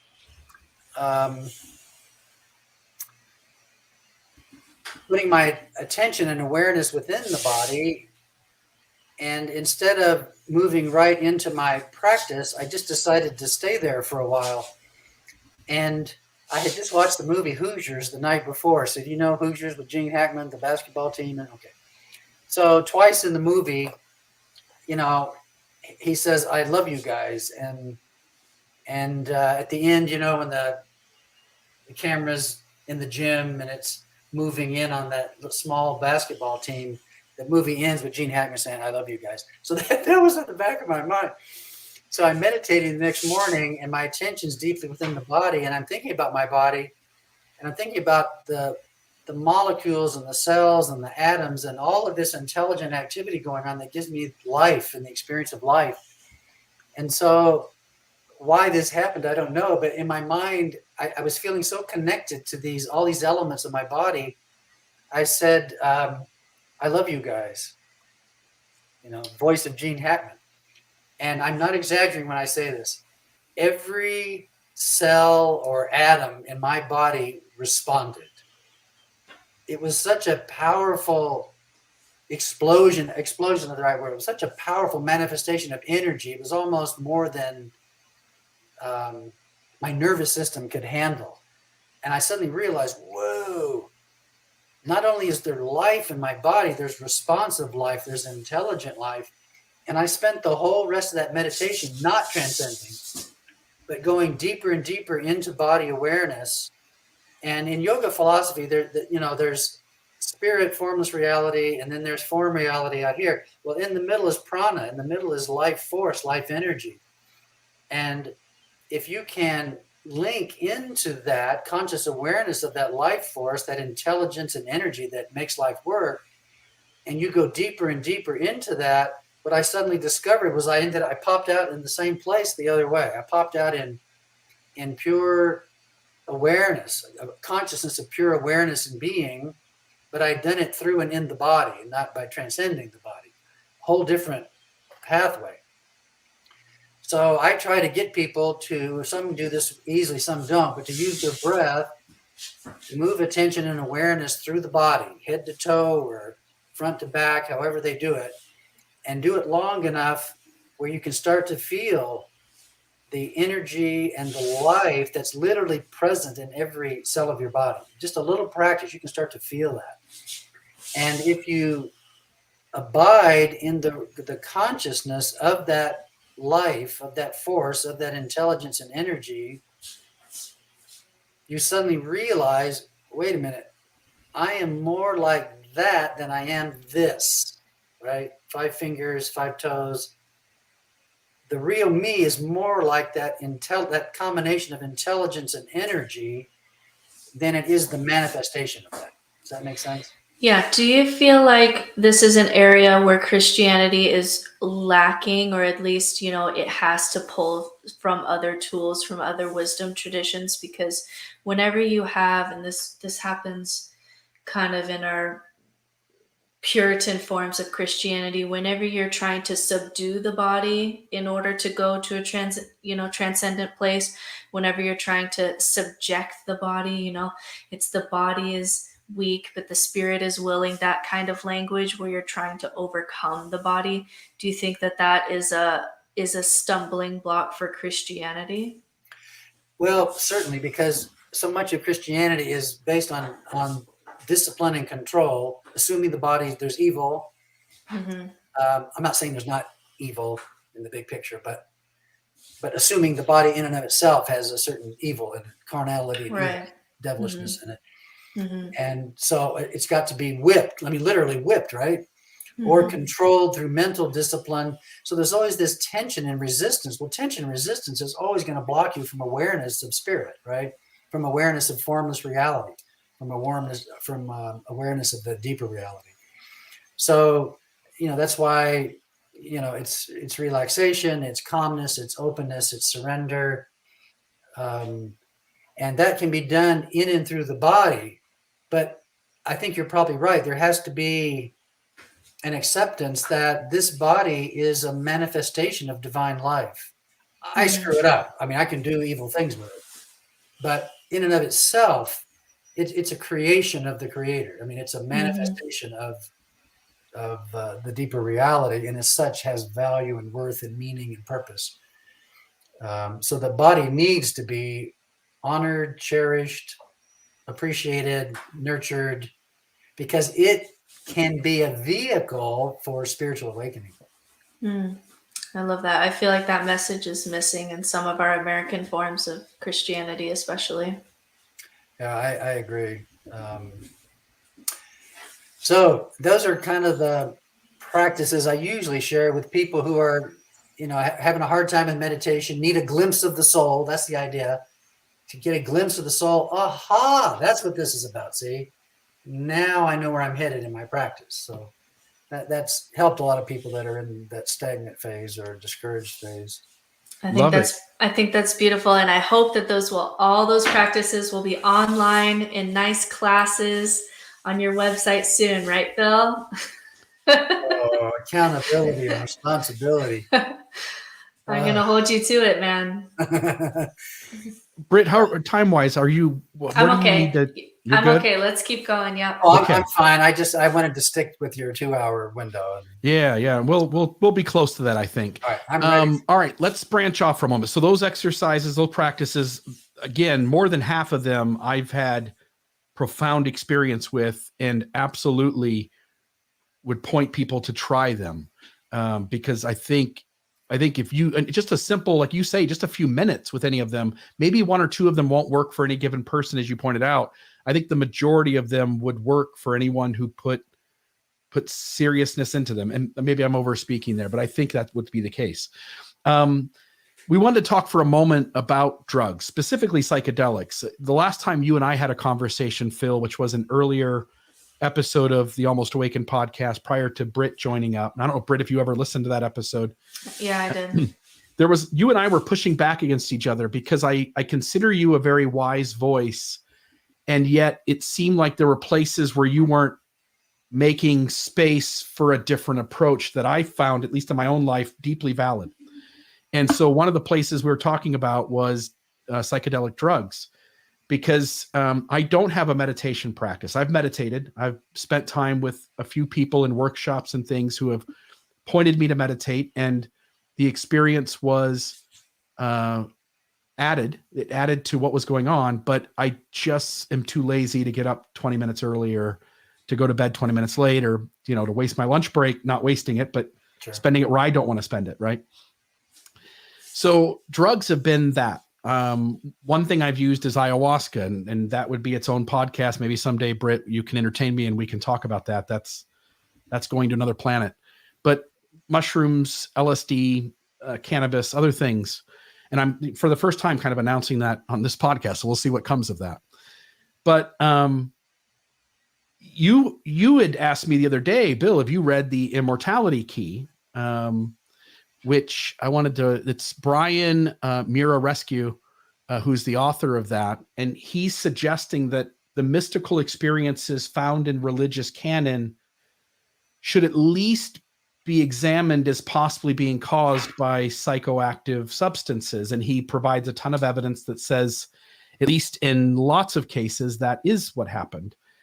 And I know in that conversation that you had with me, Phil, that you spent some time saying like, hey, I'll have to consider this. And then now here we are having this conversation again, and you brought up the Immortality Key. I want to kind of see it. Where are you at today? And what do we think about psychoactive substances as a tool for deeper awareness about the things that are important to you? Yeah. Again, I was born in 1950, so I was a teenager during the 60s in California. So just ponder that for a second. And so I was immersed in that emerging drug culture. And a lot of my friends were smoking marijuana and taking LSD, and it was just huge, right? And sadly, it wasn't done responsibly. I mean, it was being done by very immature teenagers, young people. There was a lot of excess, deaths, psychological disturbance. Several of my friends, it literally ruined their lives. So I was a bit, I've just always, that left a deep impression on me. When Richard Alpert, who became Ram Dass, was in that era. So I remember articles about him. Of course, he took psychedelics, had genuine mind expanding experiences that linked him with, what he believed was a more accurate, authentic, genuine, deeper reality, but was having a hard time meshing that with his day-to-day living. And he spent a lot of time being depressed. He ends up searching in India, finds a yogi, starts meditating, gives up drugs, and then finds his access through meditation practice. Well, that also left a deep impression on me. You recommended Pollard's book. Michael Pollan, How to Change Your Mind. Okay. So I read that twice, and that had a substantial impact on me. First of all, the fact that we have receptors in our brains that can receive these chemicals tells me that there must be a purpose, right? We've co-evolved. Yeah, there's a connection. There's a meaning here. There's purpose here. The brain, our brain can create Valium, right? We don't need a tablet, but very few people have the skill to do that sort of thing. And of course, we dose things very nicely now, and you get the effect that's desired. So, I began thinking, gee, I wonder if this is just a dosing problem, so to speak. In other words, there's a valid use for these because the brain on its own can produce it. We didn't talk about breathing techniques. I know there's a disagreement about whether or not hypertropic breathing or Wim Hof breathing creates DMT in the brain or not, right? Some say yes, some say no. I've done Wim Hof breathing, and it puts me in a state of present moment awareness. I'm not sure, is that being induced chemically, right? People are experiencing this and haven't meditated as I have. So if they're having that experience, there's some kind of chemical thing happening. So I don't have any issue believing that that there's receptors for these. Our brain could probably even produce these if we knew how to do it.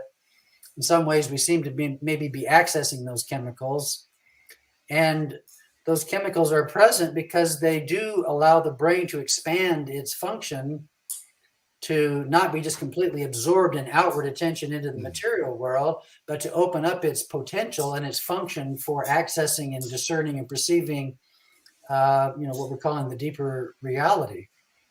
I have no issue believing that chemicals could be a part of that process.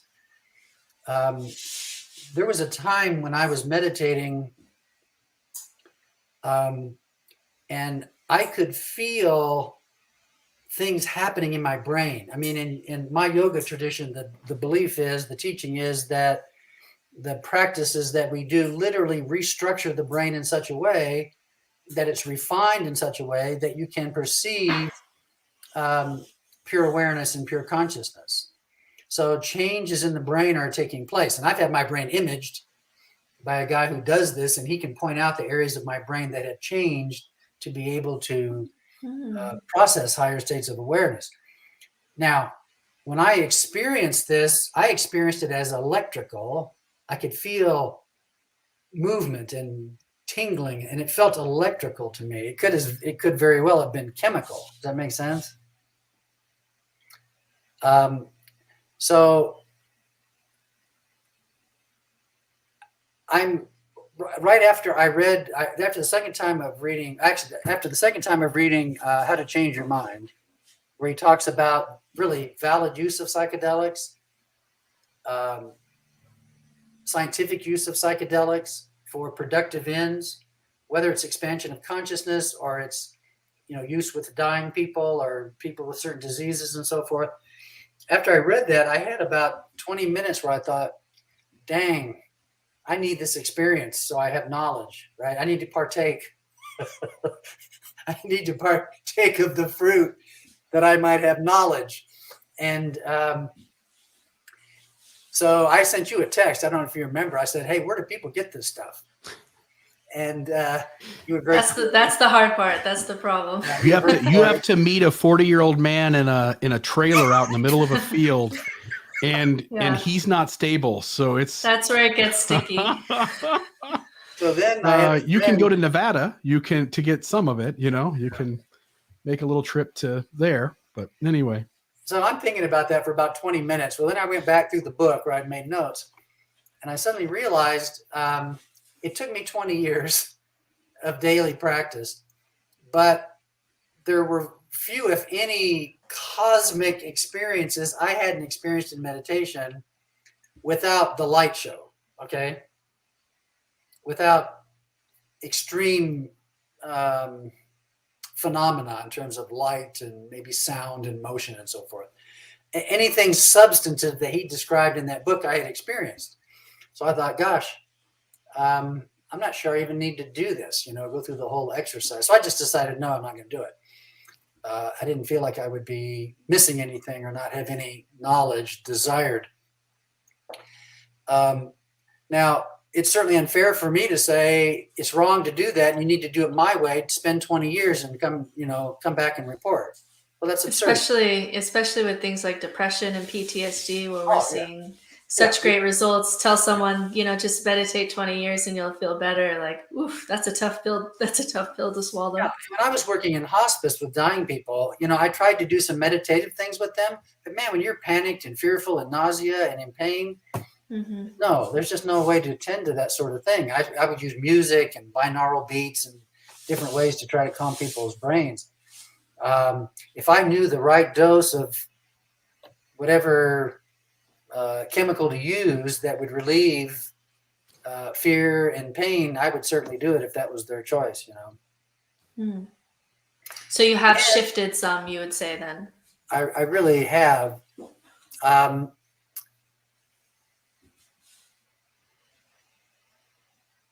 Where I would go, well, I don't want to go there yet. I think responsibly done, supervised, you know what I'm saying? Some intelligence in the supervision and dosing and so forth. It seems to me that this is a valid way, like these other methods I have mentioned, of opening consciousness, opening the brain or whatever it is to an experience of the deeper reality. I don't think in the end there's going to be a substitute for the personal work, right? I mean, it is a shortcut in the sense of chemicals doing it. But if it's accessing the same thing meditation is going to do over 20 years, it's the same thing.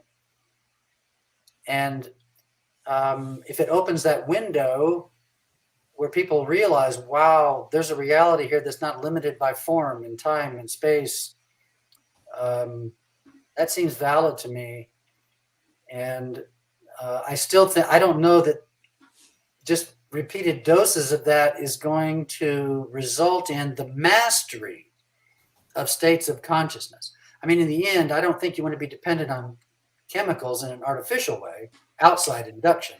Right, but it is a kind of glimpse, like we've been talking about. Yeah, a glimpse into the soul. Yeah, it'll glimpse something for you.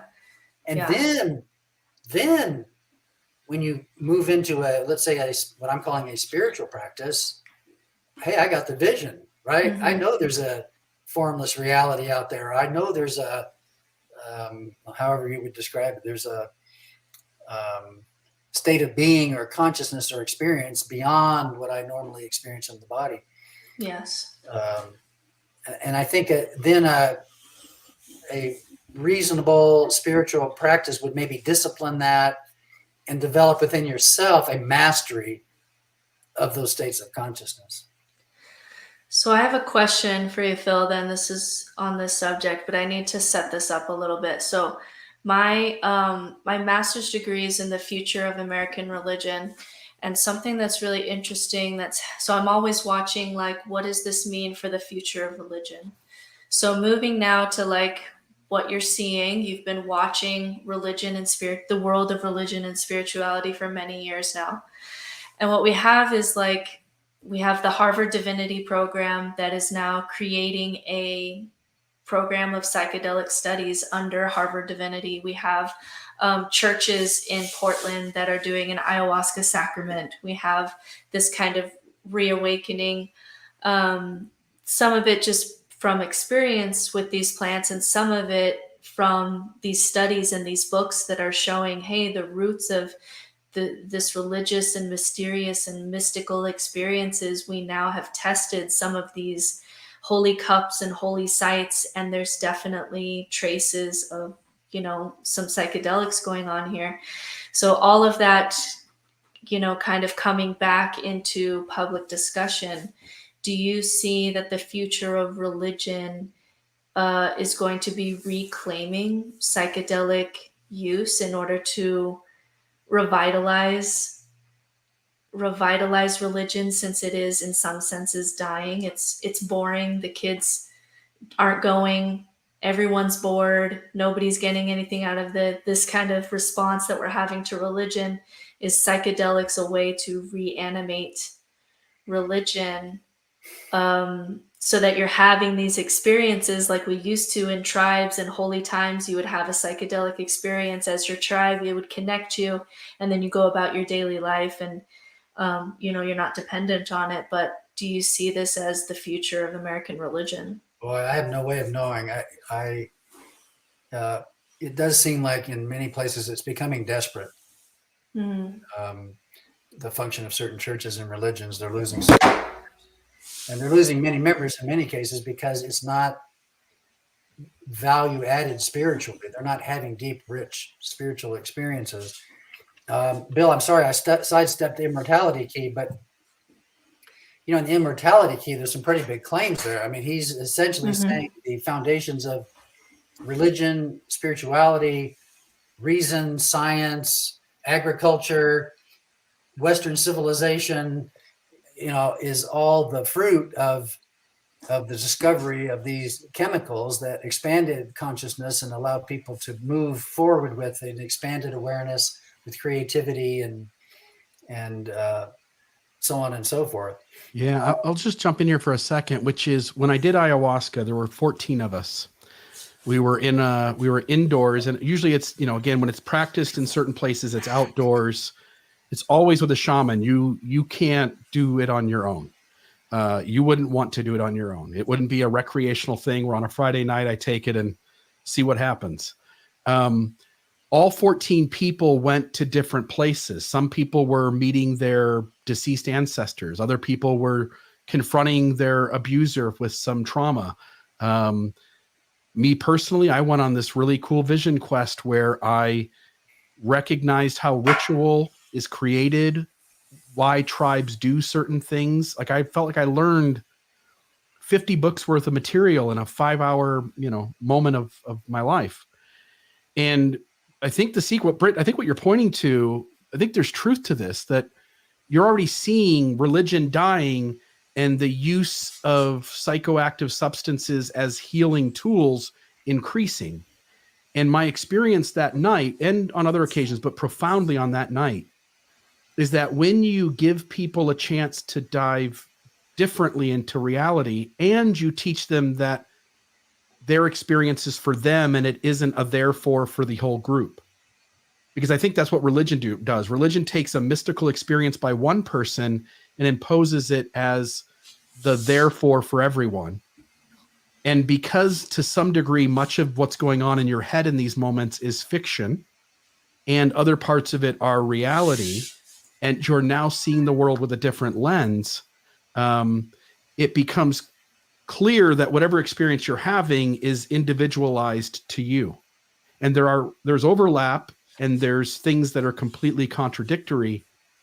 And so to take the things you learned and to say, hey, I learned something on this ayahuasca journey that we all need to do, we'd be missing the mark.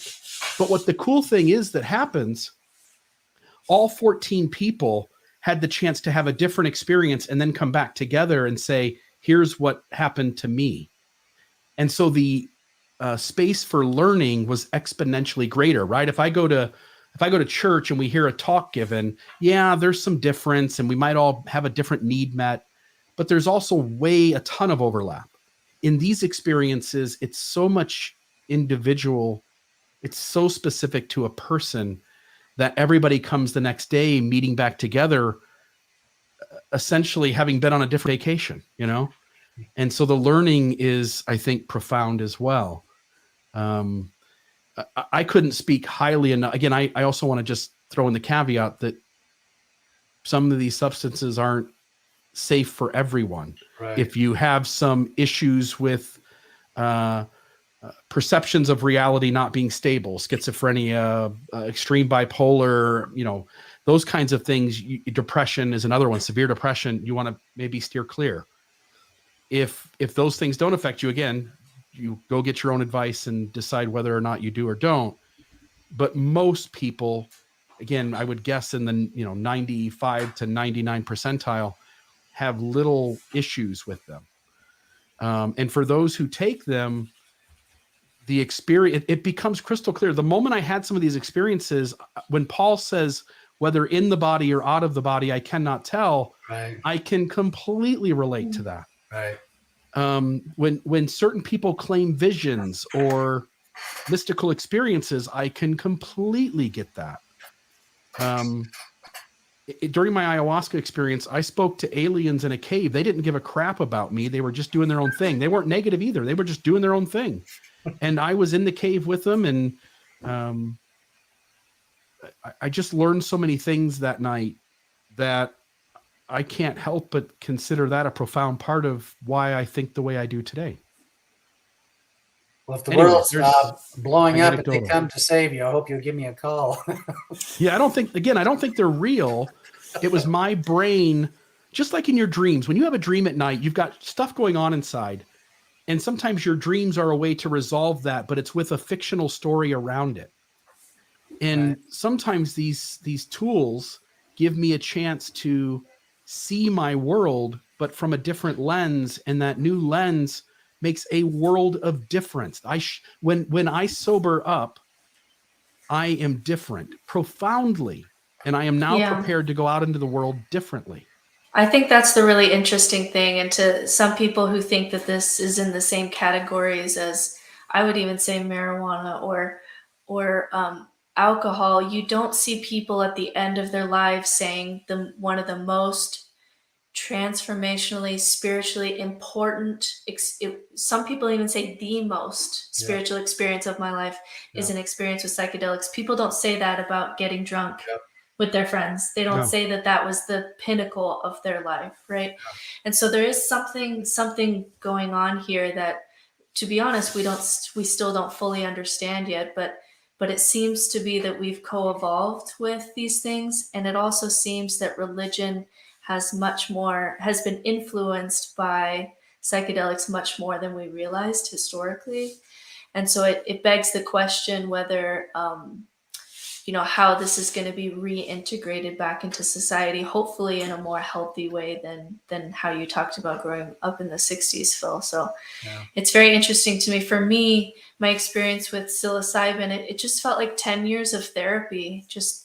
I faced my fear of absurdity, which was really subconsciously driving my behavior.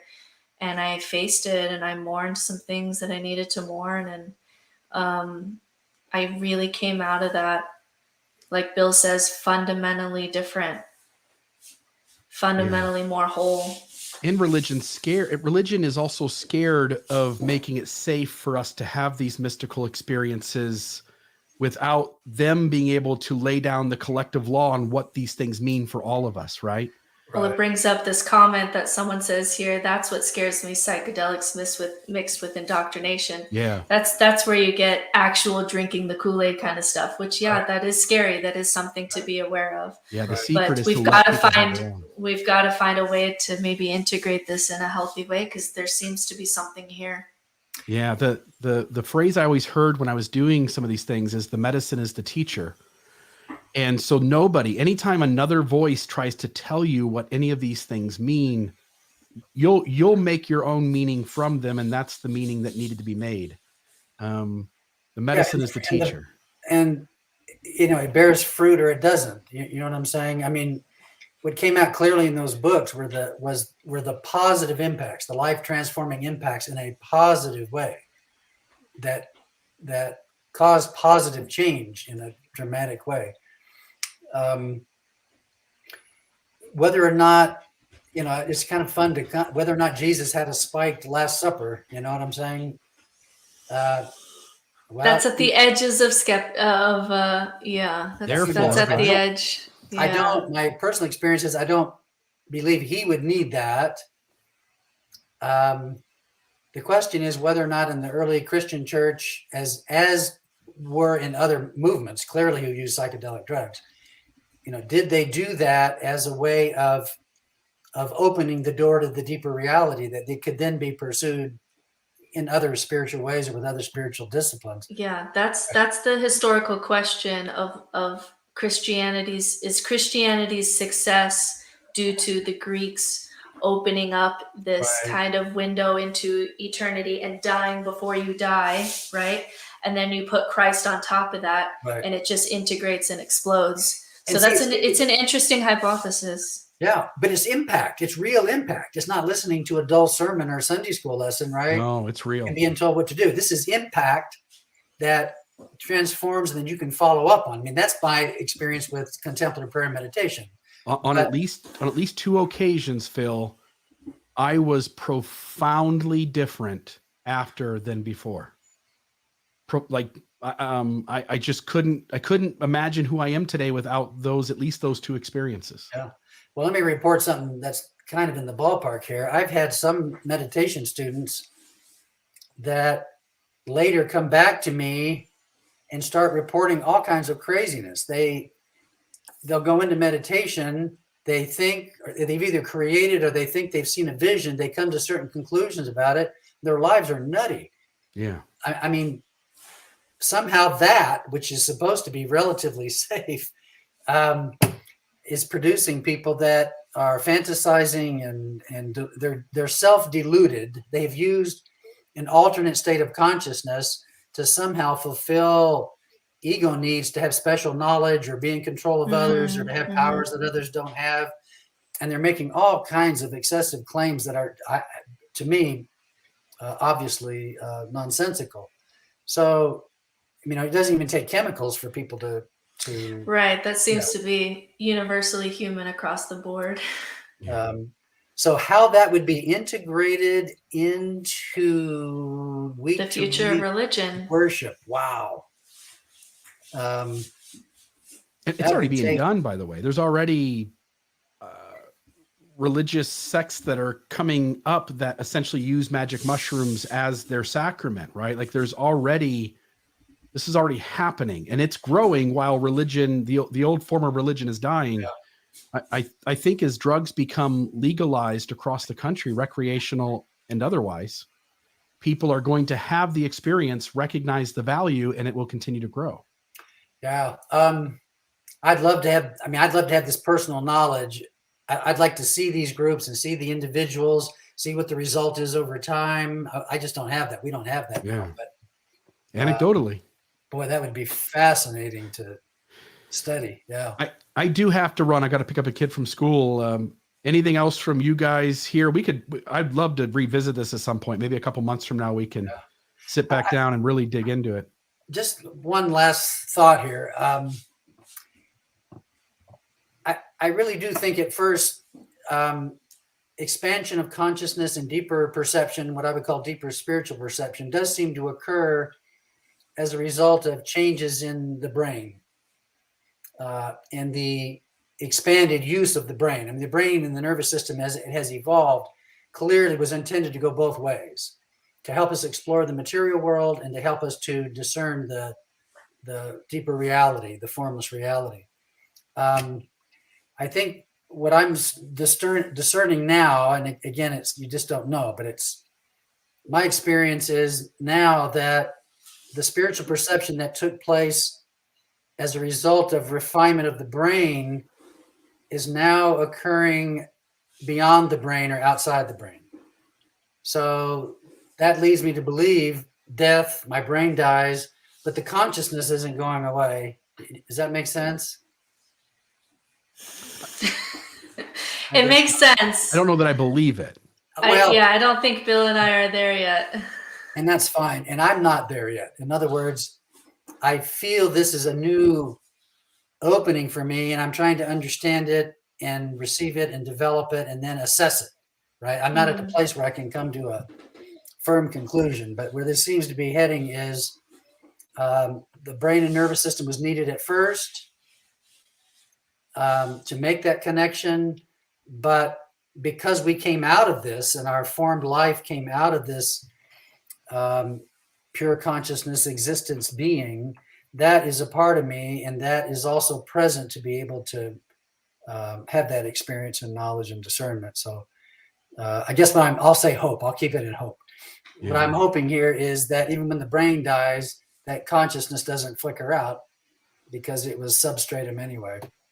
The brain was needed to make that interface between that and the material world, but that interface isn't going to be needed at some point. So that's kind of where I'm headed. Gotcha. Yeah, all good stuff. I mean, again, I love these conversations where there's disagreement and pushback, and we try to figure out what the collective value is among what we're talking about, and people that are listening or watching can kind of poke around in those places too. Anything else from you, Britt? Yeah, I just like you, Bill, I really enjoy that we're diving into what is mysterious, what happens after we die, what is consciousness, what does it mean to be human, what are these plants doing, and how can we integrate it in a healthy way? I mean, the reason that these conversations are interesting is because none of us really have for sure the answer. We're just trying to figure it out, which makes these conversations really fun. So we really, really appreciate you, Phil, and love having you around. Oh, yeah, amen. It was great. I appreciate you having me. Yeah, appreciate your time, and have an awesome day, my friend. Okay. Take it easy, guys. Listeners, viewers, don't hesitate to go on to almostawakened.org, click the donate button. And if by the way, Bill, we are 1/10 the way towards our goal for the year to keep this podcast running. So we'd really appreciate if you'd enjoyed this conversation to let us know. Yeah, awesome. And Britt, if somebody wants some extra coaching, where can they go? NoNonsenseSpirituality.com, and you can contact me there. Awesome. Have a great day, everybody. All right, thanks. This has been another Almost Awakened episode. Check us out at almostawakened.org, where you can check out past episodes, make a donation to keep this podcast running, email us a question or comment, or find out more about the resources shared in today's episode. For coaching opportunities or extra support, visit NoNonsenseSpirituality.com to meet with Certified Spiritual Director Brittany Hartley.